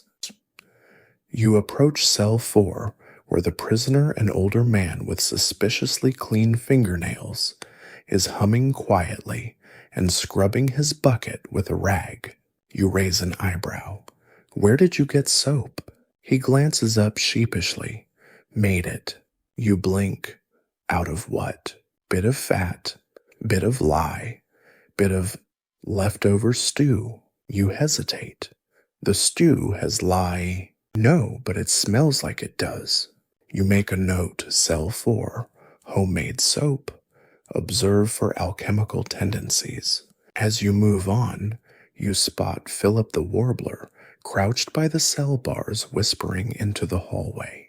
You pause. Philip, who are you talking to? He looks up, eyes wide. The wall. Why? He shrugs. Sometimes it hums back. You stare at the wall. The wall is in fact humming. You lean in. It's not the wall. It's Constable Whiskers, the cat curled up in a recess between the stones, snoring audibly. You sigh. That's not a ghost, Philip. That's a cat. He grins. We all seek what we want to hear. You nod deeply, unsure if you're being mocked or inspired. Historians still argue whether prison wardens were permitted to allow pets within jail walls. Some records show dogs used for security and cats tolerated for rodent control. But a snoring orange feline with delusions of grandeur, that's new. You return to your office to mark the rest of your checklist. You're halfway through writing "no collapses today" when a junior guard bursts in panting. "Sir, something's strange in the courtyard." "Of course there is." You follow him outside past the swaying stalks and the sad torch post that never stays lit. There, right in the center of the yard, is a large hole, a tunnel, freshly dug. You stare, then you look at the pile of dirt beside it. There's a spoon stuck in the top. You recognize the spoon. You hold it up like a crime scene artifact. "Bruno," you whisper. You march back to his cell. He's sitting peacefully carving a chess piece from old bread. You hold up the spoon, digging a tunnel. He looks up. Nope. You stare at him. He shrugs. Might have been Sir Crumsworth. You raise an eyebrow. He has ambition. You sigh, rub your forehead, and add to your scroll "courtyard new hole." Bruno probable mole. Spoon confiscated again. You slump back into your stool, lean your head against the stone wall, and take a deep breath. Just a normal inspection. Nothing collapsed. Nothing exploded. Only one unsanctioned tunnel. So far, so good. The hour is quiet now, or at least as quiet as it gets in a medieval prison where the walls sigh, the torches spit, and at least one man has mistaken his own humming for divine prophecy. It's time to check in on your more colorful residence, and no one paints the metaphorical walls quite like the mad alchemist in cell 13. You make your way to the far cell block, passing through a corridor known colloquially among the guards as the Hall of Regret. Not because of any structural hazard, but because every prisoner in this stretch believes themselves to be very special and insist on monologuing accordingly. You pass the poet knight who writes odes to his missing spoon, the laughing juggler who juggles invisible apples, and finally, at the end of it all, cell 13. You knock, gently. No one answers. You slide open the viewing hatch. A soft glow flickers inside. Oh no. You unlock the door and peer in carefully, lantern raised. The prisoner, an elderly man with a beard like tangled rope and eyebrows that could shelter small birds, stands hunched over a crude wooden table. Upon it, shards of glass, some crumbling wax, an unfortunate apple core, and what appears to be powdered charcoal. Above him, suspended by string, is a piece of chalk tied to a beetle. The beetle, for some reason, is wearing a leaf. "Warden," he whispers without looking. "I have cracked it." You sigh. Cracked what? The transformation of. He turns slowly, holding up a handful of damp straw, coated in glitter. Real glitter. You don't know where he got it? "Gold," he whispers. Nearly. You take a step back. Did you raid the scribe's ink supply again? I needed sparkle. Historical fact. Medieval Europe had a surprisingly high number of would-be alchemists. While most were charlatans or enthusiasts, dabbling in metaphorical gold, a few were genuine scholars whose experiments, though mostly failures, inspired later scientific thinking. Some were even imprisoned for fraud for trying to sell gold that turned out to be painted lead or polished bone. You approach the table and examine the glittering straw. It is not gold. It is sticky. You point at a bubbling cup beside it. What's in that? Essence of onion. Why? Alchemy. You nod slowly. You know what happened the last time you mixed onions with soap. Explosions, he says with a distant look of fondness. You confiscate the beetle, gently untying the chalk. The beetle didn't ask for this. He was complicit, the alchemist mutters. You scribble a quick note to cell 13, no more access to beetles, or wax, or apples. As you leave, the alchemist shouts after you, "Tell the bishop's nephew I'm willing to turn his nose into gold should he require it." You promise to relay the message. You won't. On your way back, you stop by the small storeroom where extra supplies are kept: bowls, buckets, bits of soap well guarded, and your secret stash of semi-decent parchment. The junior guard is in there holding a lantern and looking deeply confused. "What are you doing?" you ask. He lifts a small cloth bag. "Sir, this was behind the flour barrel." You open it. Inside, a stack of drawings. Elaborate, detailed, slightly unnerving. You blink. They depict you at various moments of your day: sleeping, writing, eating stew. One includes the note: he suspects nothing. You look at the guard, "Who brought in charcoal last week?" "Bruno." "Of course." You write a hasty log: "Possible secret admirer," or "spy." Either way, unsettling. Fringe tidbit: in some medieval jails, prisoners made miniature books or drawings as part of elaborate escape plans, or simply to cope. In one famous case, a monk in an Italian prison illustrated his own trial using only soot and chicken bone.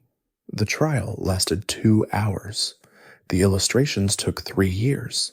Back at your office, you find a letter waiting for you.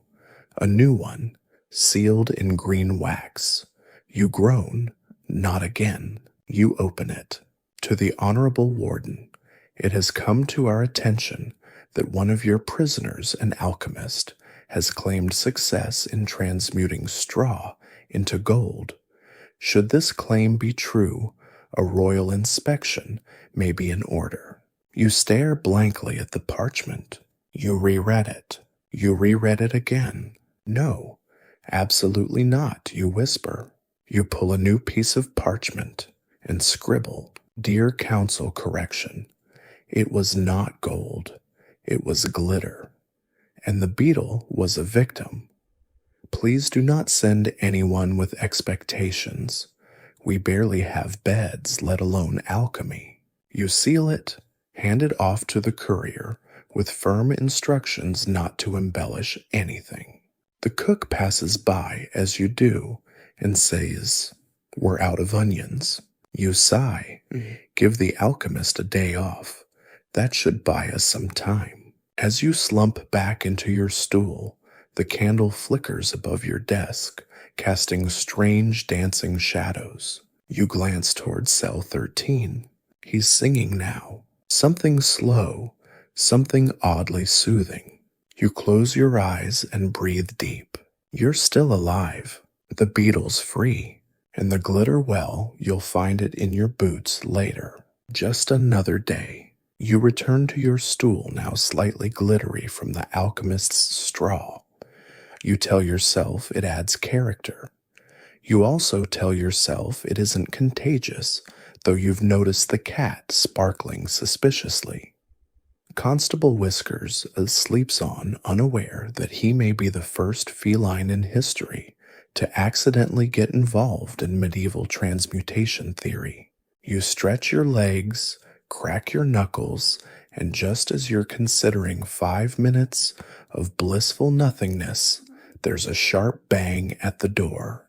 The junior guard pokes his head in wide-eyed and holding a scroll with a royal seal so dramatic it looks like it was embossed using a noble's backside.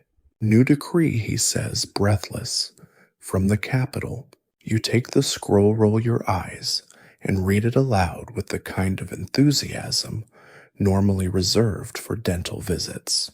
"To the Warden of the South Bastion, that's you by order of his royal scrivener, the prisoner known as Sir Alphonse of Rivercross, oh now he gets a title, is henceforth to be treated with utmost velvet." You pause. You look up. "Did that say utmost velvet?" The guard nods. You continue reading. "Ensure all conditions are befitting his lineage." If your prison lacks the necessary material, you are authorized to requisition or simulate it. Any reports of discomfort shall be investigated with vigor. You fold the scroll slowly, deliberately, and hand it back to the guard. Fetch me the fake velvet, you say. But, sir, he begins, the tablecloth from the old feast hall, the one we use to cover leaks. It's red. It'll do. 5 minutes later, you stand in front of Alphonse's cell, holding what is, very generously speaking, a crimson fabric that might have once been velvet.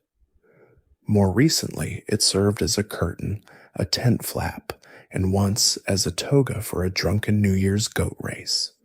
It smells faintly of mildew and lemon soap. You knock. Alphonse answers, instantly alert. You have received a royal decree, you say. Congratulations. He beams. They've remembered me. You toss the velvet-esque cloth into his arms. Your blanket. Mind the whole. He holds it delicately like it might sing. Will there be cushions? No. Silk slippers? Also no. Wine in a chalice? You raise an eyebrow. Do you want to be stabbed in your sleep? He sighs and nods, returning to his straw pile, now slightly more fabulous. Historical fact, luxury imprisonment was a real phenomenon among nobles in Europe. Some were given soft bedding books and even servants. A few were essentially under house arrest in castles as a nicer than their own homes. Others demanded and occasionally received rare luxuries, even if the local authorities had to improvise. Back in your office, you review the scroll again. Simulate it, it said. You imagine sending a report that reads, "We have simulated velvet using a fishnet curtain and old confidence." Fringe tidbit.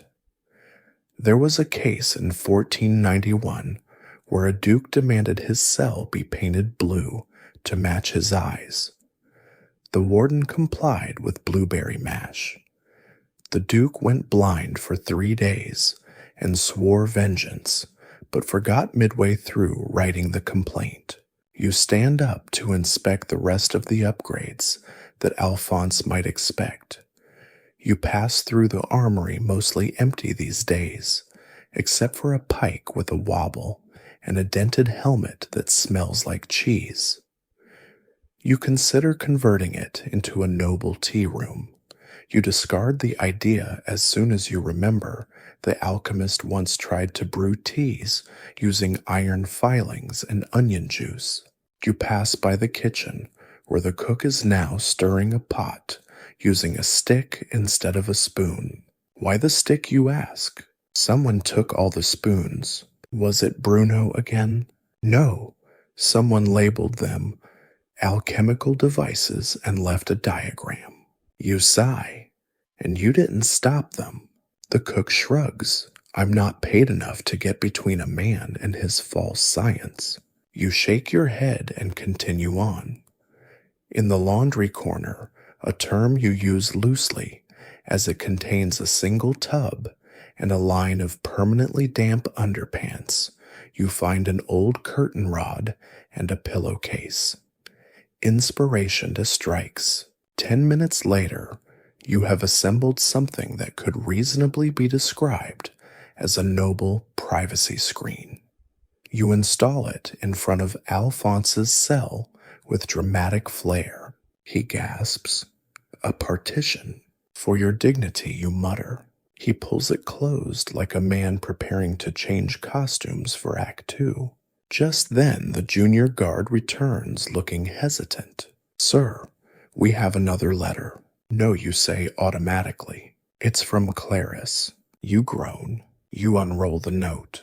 Dearest Warden, thank you for treating my brother with the minimum respect due a man of letters birth and delicate cheekbones. However, he reports the presence of ambient drafts, offensive odors, and a near-complete lack of fruit. I expect these issues to be remedied by tomorrow. You crumple the letter slowly and whisper, I am this close to turning the entire cell block into a fruit salad. You write a reply, Dear Clarice, we have resolved the draft with curtains. The odors are medieval. The fruit is conceptual. You send it via the courier, who at this point does not even knock. He simply opens the door, says, I live here now, and walks out again. You lean against the wall and close your eyes. The walls hum gently. Someone farts in the distance. The cat sneezes. It's going to be a long night. You are halfway through inventorying spoons again when a new crisis clinks gently into your life. It begins innocently. A standard sweep of cell 12. You open the hatch, peek in, and there it is, something small, shiny, and completely out of place. You unlock the door and step inside. There, balanced delicately on the edge of the prisoner's wooden stool, is a spoon, but not just a spoon. It has been sharpened, filed down, polished, transformed. You lift it, squint at it, and murmur, That's not a spoon anymore. That's ambition. The prisoner named Giles, a quiet man, who's been imprisoned for forging documents, but somehow retains the polite energy of a disillusioned librarian, shrugs. I found it that way, he says. Found it, you ask. In my pillow. You blink. You share your cell with Hal. Hal couldn't forge a thought. Hal's been muttering a lot about projects. You nod slowly and back out of the cell, spoon still in hand. Back in your office, you set the spoon on your desk next to your candle and stare at it like it's just whispered a threat. It gleams faintly in the light. You can almost hear it whispering, dig, dig, dig. You sigh and open your contraband log. Item sharpened spoon cell. 12 notes. Allegedly self-appearing. Possibly forged by ghosts or Hal. Historical fact. Prisoners in medieval Europe often fashioned tools or weapons out of everyday items. Wooden bowls were sanded into clubs, bones into picks, spoons into, well, this. Guards routinely inspected cells for such inventions, and some were even cataloged as curiosities by nobles. One infamous case in Prague involved a prisoner who escaped using a braid of socks, a bar of soap, and a very determined chicken. You place the spoon in your contraband drawer, which also currently contains a sock full of flour, a chess piece with a surprisingly sharp base, a poem so angry it gave you a headache, a half-carved statue of Constable Whiskers, deeply flattering but inaccurate around the ears. Just as you're closing the drawer, you hear a shout echo from the central corridor. Warden Hal is monologuing again. You groan and rise from your seat, grabbing your keys like a sheriff in a melodrama. You find Hal in the corridor, standing on a stool, addressing a small audience of 3 rats, Philip the Warbler and Sir Crumsworth the Mouse, who may or may not be the actual ringleader of the cell block. Hal is holding a wooden spoon like a scepter. And then when the moon strikes high and the straw aligns in a sacred pattern, I shall rise, rise, rise from this cage and reclaim my inheritance, he bellows. You pause, arms crossed. What inheritance, you ask? Hal doesn't miss a beat. A mill. Somewhere. Possibly imaginary. Philip claps politely. You sigh and wave Hal back into his cell. The performance is over. Hal bows dramatically. I'll be signing portraits later. You write a note, Hal. Spoon performance. Potential cult leader energy. Monitor. Fringe tidbit. Some medieval inmates became local celebrities, especially if they were eccentric or eloquent. In certain jails, they were even paid with bread or coin to perform poems or stories for nobles visiting the prison. One man in Flanders recited epic poetry to rats. The rats did not applaud, but they stayed. Back at your desk, you find the scribe waiting. Yes, the inmate scribe, who remains semi-employed despite being convicted of forging notarial seals. He clears his throat. "I've taken the liberty of illustrating the spoon situation," he says, handing you a scroll. You unroll it. It's a lavish, illuminated, manuscript-style diagram showing the spoon in question, complete with annotations like possibly cursed, suspicious luster, and etched with unknown intent. You sigh and pin it on the wall between Bruno's caricature of the bishop's nephew eating stew and Philip's failed attempt at drawing a unicorn, which looks more like a horse who's given up. Then another knock. It's the courier again. Of course it is. Letter, he says.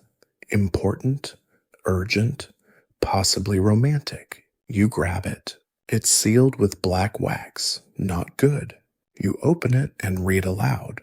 Warden, we have heard of the sharpened spoon. Ensure the prisoner responsible is relocated, reevaluated, and no longer near cutlery. P.S. You are reminded that failure to prevent further utensil-based innovation may result in reassignment. You crumple the letter with the weary resignation of a man who's had one spoon too many. You call the junior guard. Move Giles. To where? To cell 3, far from Hal, and spoons. He salutes. Oh, and take his stool. His stool, sir. Yes, it's seen too much. Historical fact. Reassigning prisoners wasn't always for safety. It was often political. Nobles might bribe wardens to move enemies into worse conditions. Other times, guards just got tired of listening to singing. As evening falls, you make one last note on the scroll. Spoons 17, sharpened 1, suspicious all. Then you lean back in your chair, sipping your watery cider, and whisper to the room. No one sharpened the soup bowls. Constable Whiskers flicks his tail in agreement. Evening descends like a damp wool blanket, soft, heavy, and just a little moldy. The torchlight flickers down the stone corridors, casting tall, twitching shadows, and you begin the part of the day that is by far the most unpredictable evening confessionals. Now, technically, you're not a priest. You're barely a warden, if we're being honest. But around this hour, something in the air, or maybe the cabbage stew, makes the prisoners philosophical, regretful, loud. You make your usual pass lantern in hand and ears on high alert. It begins with a whisper. Cell 5. Tallow is sitting cross-legged in the dark, talking to the ceiling. "I forgive him," he murmurs. You pause. Forgive who? The turnip merchant. He knows what he did. You don't ask. You simply write tallow turnip forgiveness complete. Next door, Bruno is humming. Not the bucket song, thank the saints, but a soft little tune that could almost be a lullaby. You peek through the hatch. He's drawing again this time. It looks like a cartoon of the bishop's nephew in a bathtub full of rose petals and outrage. You nod in approval. Add bubbles, you whisper. "I already did," he replies proudly. Further along cell 9, the empty one, except it isn't. You stop, you listen. There it is again, breathing. You open the hatch slowly. Inside, nothing. The lantern flickers. Then a soft meow. You exhale. Constable Whiskers, sitting nobly in the middle of the straw. "How did you—" The cat blinks. You nod. You have your secrets. Historical fact: cats were frequent visitors to medieval prisons, not only for pest control, but because they could slip in and out through cracks and grates. Some were even adopted by prisoners. There's a documented case of a monk imprisoned in Avignon who trained a cat to fetch scraps and parchment messages. The cat was never caught. The monk served 6 years. You pick up Whiskers and tuck him under your arm. He smells faintly of candle soot and mystery. Back in the main corridor, the singing begins. Of course, Philip. You sigh, approach cell 7, and open the hatch. I thought we said no more singing after sundown. I'm not singing, he says. You raise an eyebrow. I'm intoning. Different. It sounds like a love song to your own reflection. It is. You groan and walk away. From cell 14, Alphonse pipes up, having apparently overheard. Some of us are trying to have an existential crisis in peace. You call back, let me know how that goes. I'm about 12 years into mine. He makes a noise somewhere between a scoff and a sneeze. You move on. At cell 8, you hear a soft voice. Warden, it's Giles, the quiet spoon suspect. I think I'm guilty, he says. You pause. Of what? He shrugs. Of everything. Of nothing. Of sharpening my hopes. You nod. That sounds very poetic. Maybe don't do it with metal objects next time. He sighs. Do you believe in redemption? You glance at your clipboard, which has dried stew on it, and something labeled Mop Request Denied scrawled across the bottom. I believe in second chances, you say. Third ones too, if you ask nicely. He nods. What about fourth? You pause. We'll see how your new spoon behaves. You continue walking. Fringe tidbit. In some medieval prisons, confession was mandatory either to a priest or an appointed official. Some prisoners confessed to imaginary crimes just to pass the time.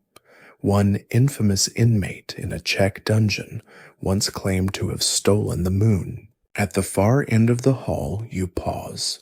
The air feels thick, not ominous, just tired, like the prison itself is slowly settling into its creaky bones for the night.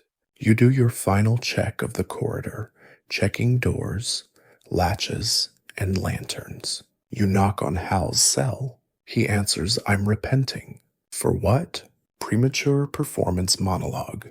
Good man. You reach Alphonse's cell. He is reclining dramatically on the straw, draped in his velvet blanket, eyes fixed on the ceiling. Do you need anything before lights out, you ask? He waves a hand. Only silence and perhaps a sonnet. You hand him a crumpled poem you confiscated from Philip earlier. Here. He scans it. This rhyme is terrible. Then it should help you sleep. You move toward your office. On your desk is your nightly ration, a small flask of weak wine. It's not celebratory, it's preventative. Just enough to dull the edges, not enough to forget the edges are there. You sit, you sip, you breathe. Constable Whiskers hops onto the desk and kneads the parchment stack with solemn dignity. You let him stay. Historians still argue whether wardens were feared or pitied. In your case, it's probably both. But at least the cat respects you, mostly. The prison creaks. A door clanks shut. A voice mutters something about dream parsnips. And slowly, the cell block settles into its familiar nighttime rhythm, whispering, snoring, the occasional ghost prank, and one very gentle forbidden falsetto, echoing faintly through the stone. You don't stop it. Tonight they've earned a lullaby. The night has thickened. That dense velvet black that even torches can't seem to cut through properly. The corridor flames dance nervously on the walls, as if they too are unsure what's lurking in the corners. You tighten your cloak and begin the night rounds, the final walk of the day, the one where things either settle or unravel. First stop the gate. You inspect the latch, the iron bar, the wooden crossbeam. It's all in place, though someone has carved freedom is a state of mind into the beam. You suspect Philip, or possibly the mouse. It's unclear. You take the long way around the exterior courtyard. It's eerily quiet. A breeze swirls the straw near the stalks. The stalks themselves, still crooked, still tied together with twine, and resentment look harmless in the dark. Until you remember the last time someone tried to hide a whole ham underneath them. You scratch a mental note, inspect for hidden meats tomorrow. As you round the far wall, your lantern flickers and nearly goes out. You hiss at it like a startled cat, shake it, and it sputters back to life. Thank heavens. When you reach the back passage that leads to the storeroom, yes, that storeroom, you pause, you listen, and hear humming, soft, unearthly, harmonized. You peer in. It's Bruno and Hal and Giles huddled around a bucket, singing three-part harmony. You blink. They stop mid-verse. Hal coughs. Evening, Warden. Why, you ask calmly, are you harmonizing to a bucket? Giles points. It echoes nicely. Bruno adds, also it helps with digestion. You sigh, pinch the bridge of your nose, and mutter, just don't wake the alchemist. Historical fact. Medieval prisoners created all kinds of rituals to cope with boredom, fear, and spiritual dread. Singing was one of the most common, whether for religious reasons or simply to pass time. Some jails even encouraged nightly songs, believing they calmed the soul. Others banned them outright, citing emotional contagion. As you walk away, you hear the trio softly resume. It's oddly soothing. You pass the alchemist's cell. Silence. Good. You pass cell 11. Pause. Peer in. Still that same man. Staring. You're tempted to ask his name again, but you don't. He blinks once. You nod. Sweet dreams, whoever you are. He does not respond. Fringe tidbit. In a handful of documented medieval cases, prisoners with no known identity, no name, no crime, no sentence were held for years. Sometimes they were political embarrassments, other times simply lost in the paper shuffle.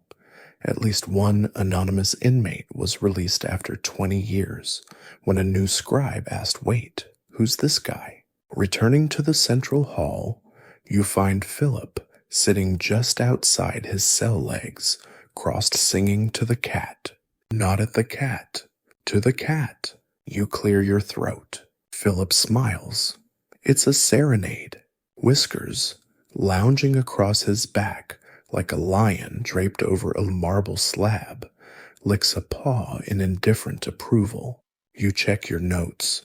How did you get out of your cell? I never went in, Philip says, then adds metaphorically. You unlock the door gesture with your chin, and he strolls inside as if he owns the place. Maybe he does. You're not sure anymore. You click the lock behind him. Stay. He grins. Only if the cat stays too. Constable Whiskers slips through the bars and rejoins you, tail flicking. His whiskers sparkle faintly from earlier glitter exposure. He is still undeniably the most dignified thing in this building. You head toward your office. Just a few more cells to check. Just a few more clicks of the keys. At cell 14, Alphonse is already asleep, one hand over his face, the other curled dramatically across his chest like a tragic statue. The velvet cloth is draped carefully over his ankles. You close the hatch quietly, then pause. There's a sound, far off, faint, a single note low and clear. A whistle. No, a flute. You groan. You hurry toward the direction of the sound down the back stairs, past the pantry around the corner, where that one door still doesn't shut properly, and there in the old storeroom is the alchemist, wearing a crown made of candle stubs, playing a flute carved from a bone to a loaf of bread. You open your mouth. He stops playing. You hold up a finger. He nods. You close the door. You lock it. You walk away. Historians still argue whether music in medieval jails was encouraged, tolerated, or punished. There is, however, no known statute regarding bone flutes played to bread kings, which suggests this is officially uncharted territory. You finally return to your office. Set the lantern down. Remove your keys. Rub your temples. Whiskers hops up and curls into a warm, snoring circle beside you. You take the last sip of your watered wine. Then the torch dies out. Perfect. You light a stubby candle and sigh. Lights out, you whisper. Somewhere someone starts snoring. Someone else mutters about dreams and turnips. And you close your eyes and listen to the low hum of the prison breathing in the dark. For now everything holds. You don't remember falling asleep, but you do remember waking up because you wake up to the sound of something crashing, loudly, repeatedly. It echoes through the stone corridors like a very angry choir of pots and pans. You sit bolt upright, heart-pounding cloak tangled around your legs like a clingy ghost. Constable Whiskers remains asleep.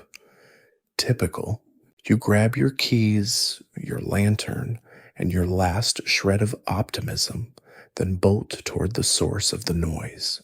As you turn the corner near the chapel, ruins, yes, you have chapel ruins, long story, you find the cause.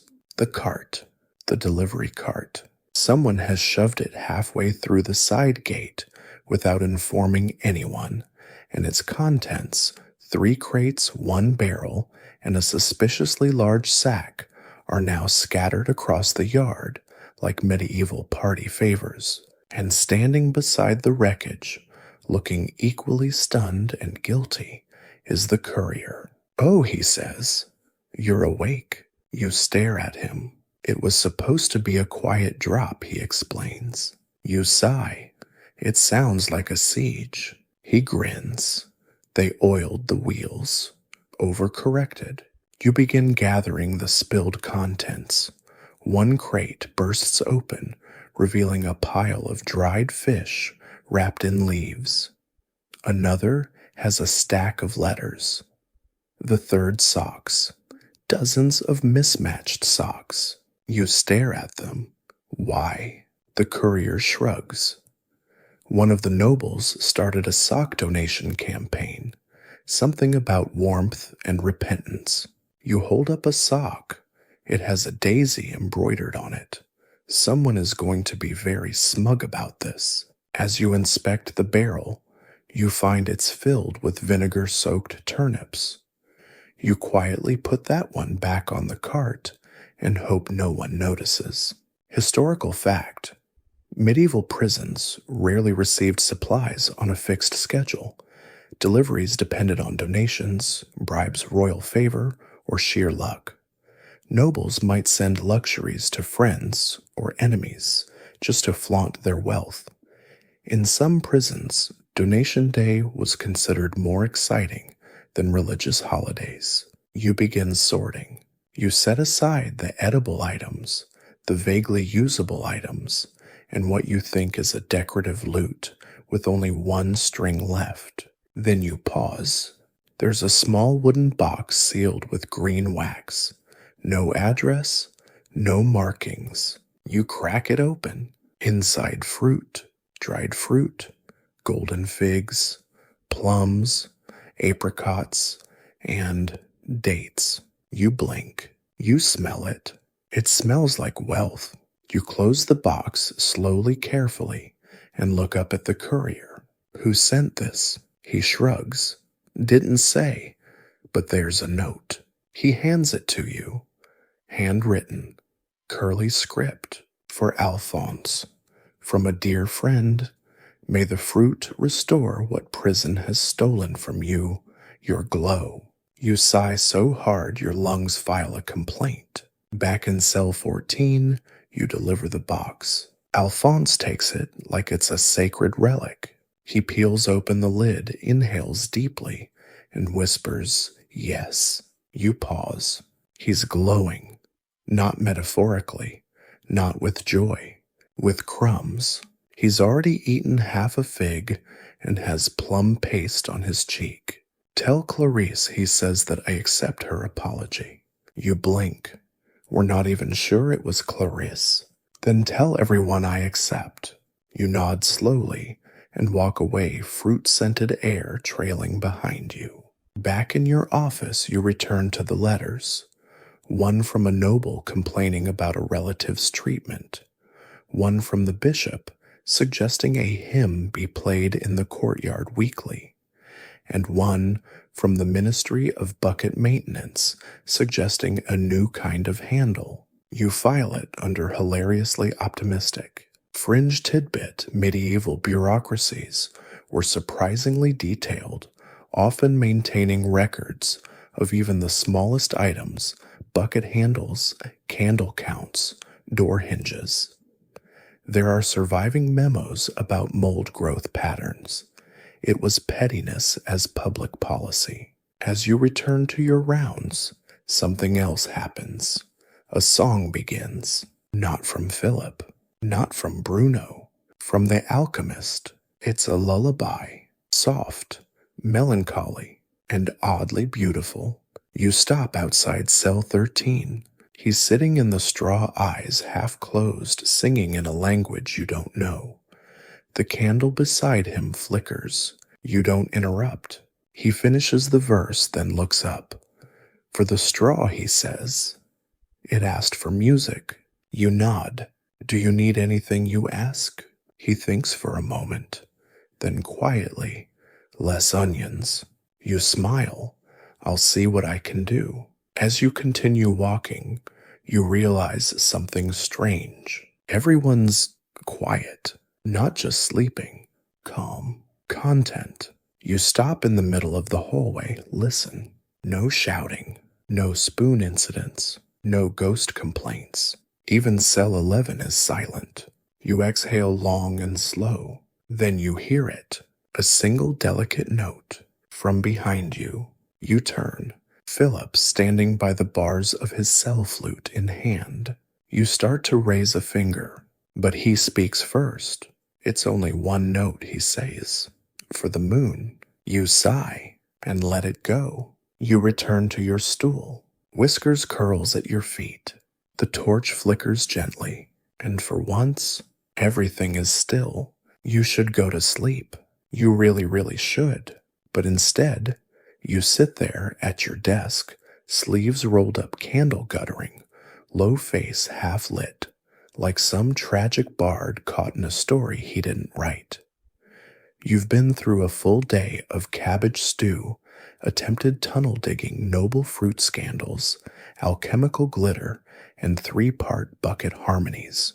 And now, paperwork, the true punishment. You roll out the incident log with the elegance of a tired burrito vendor, smoothing it across the desk like it's a sleeping beast you don't want to wake. You dip your quill. You write. Entry. Number 273. 1 spoon confiscated. Sharpened theatrical. Owner denies guilt. Cites destiny. Entry. For 274. Unauthorized harmony. Circle technically soothing, morally suspicious. Entry. Durga 275. Alchemist claims to have sung to a sentient bread loaf. Bread remains unresponsive. You pause. Tap the quill against your temple. Stare at the entry, and then carefully you draw a tiny doodle of the loaf just to get it out of your system. Historical fact: some medieval jails had night logs where wardens were required to detail anything unusual that happened during the previous day. Most logs were dry, but some included colorful marginalia doodles, poems, even insults. One 14th century entry reads, "The prisoner in cell 3 insisted he saw the Virgin Mary. She looked disappointed. You lean back, stretch, and let out a long, creaky sigh. Then you remember one more round. Always one last walk before bed. Not for protocol, for you, to make sure the prison stays yours." Lantern in hand, you rise and begin. The corridor is half dark, quiet, still, too still.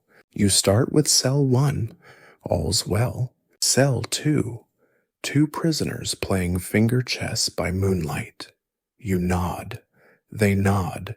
Cell 3, empty. No, wait. Under the cot again. You knock on the bars. You're not invisible. A groan. It worked on Jeff. You continue. Cell 4, man snoring, arms crossed, muttering about frogs. Cell 5, Tallow is praying, loudly, possibly to the mop bucket. You let it slide. Cell 6, Giles is awake, staring at the wall, whispering to it. What's the wall saying, you ask? He doesn't look at you. That it envies the floor. You blink. All right then. At cell 7, Philip is thankfully silent. A small scrap of paper sits near his bed. You glance in. It's a love letter. To the flute. Fringe tidbit. There is a real historical case of a 13th century French poet imprisoned for sedition who wrote love sonnets to his lute. When his lute was confiscated, he protested by composing an epic about its journey into exile. It was later set to music and performed in court by his own jailer. You reach cell 9. The cat is gone. Of course he is. You check cell 10. There's a mouse on the pillow. Sir Crumsworth. He salutes you with a tiny paw. You salute back. Cell 11. Still that man. Still unmoving. You don't even check anymore. It's part of the rhythm now. Cell 12. Hal is asleep finally. You check the floor beneath his bunk. No spoons. Victory. At cell 13, the alchemist snores softly, crown of melted wax still on his head, a sketch of what might be a catapult lying nearby. You confiscate it. Draw a tiny frowny face on the plan. Slide it back under the door. You arrive at cell 14. Alphonse. You expect sighing, a speech. Instead, he's humming. Not words, not even a tune. Just comfort. You smile and close the hatch. Last cell, the empty one. The storage room. You open the door slowly. Inside the stolen sock pile.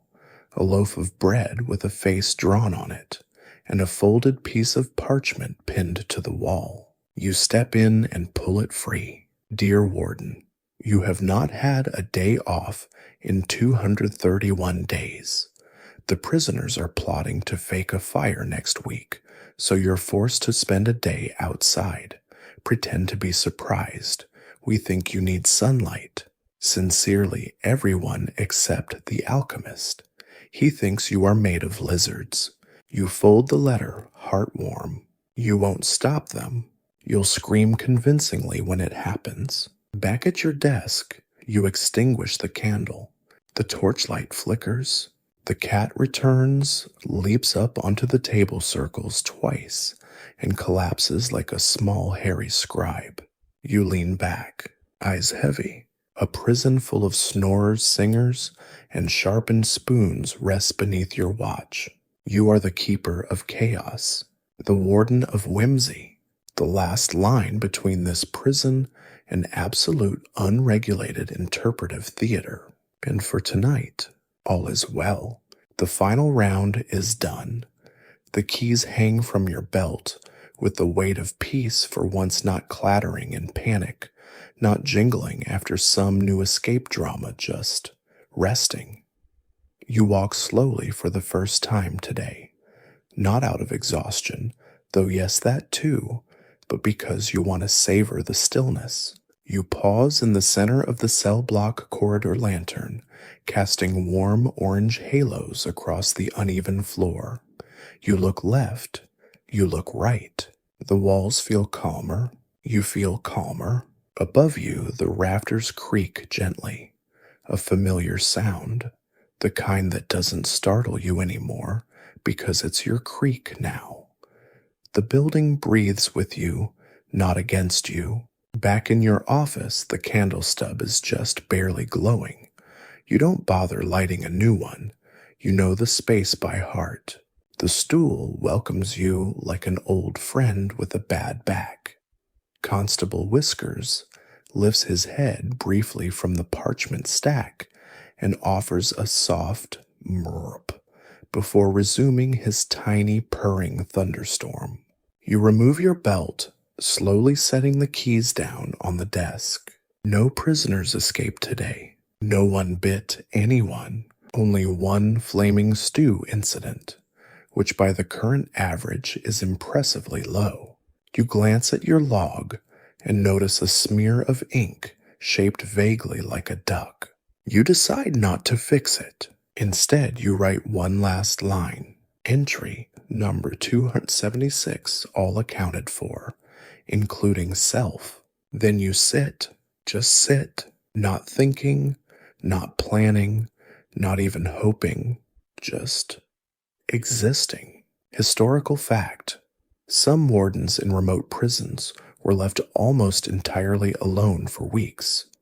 With no visitors, no mail, and no supervisors, they invented routines not out of necessity, but as a way to remember that time was passing. One famous account describes a warden who kept time by how long it took for moss to grow across a single brick. Fringe tidbit. In a monastery-turned-prison in Ireland, the warden kept a diary for 37 years. Toward the end, his entries stopped recording events and simply said, "Still here," followed by the weather and what the cat was doing. You lean back, listening. A gentle cough in cell 2, a single snore in cell 5, a squeaky floorboard in cell 8, and then the sound that marks the true end of day, a lullaby, Philip's flute, just one soft note, not even a full tune, just enough to say, "We're still here." You let it hang in the air, no correction, no rule-breaking complaint, just the echo of something human in a place built to contain everything but joy. You let your eyes close, and the prison strange and absurd and slightly glitter-covered holds you in its crooked arms. And so, the lantern dims the torch gutters, and the final footsteps of the day echo into hush. The prison rests now, not in silence exactly, but in something quieter, something softer. Straw rustling, breath whispering through bars. A mouse's tiny feet scuttling across stone, unbothered. Constable Whiskers has curled tighter tail across his nose, as if even in sleep he knows he guards more than mice. He guards you. The keys are still. No clatter, no jangling chase. Just the comfort of knowing every door is closed and every soul is right where it should be. Somewhere a prisoner hums a tune in his dreams. Somewhere a carved spoon waits patiently to become a masterpiece. And somewhere in cell 11, a man with no name sleeps standing up perfectly content for reasons no one understands. The walls are old. They sag in places, weep in others. But they hold, they remember. And tonight, they remember you, your steps, your sighs, your chuckles, Your scrawled notes about sharpened utensils and bread with faces. The prison does not judge. It does not ask questions. It simply holds the stories. And you're part of them now. So rest, Warden. The night is long but gentle.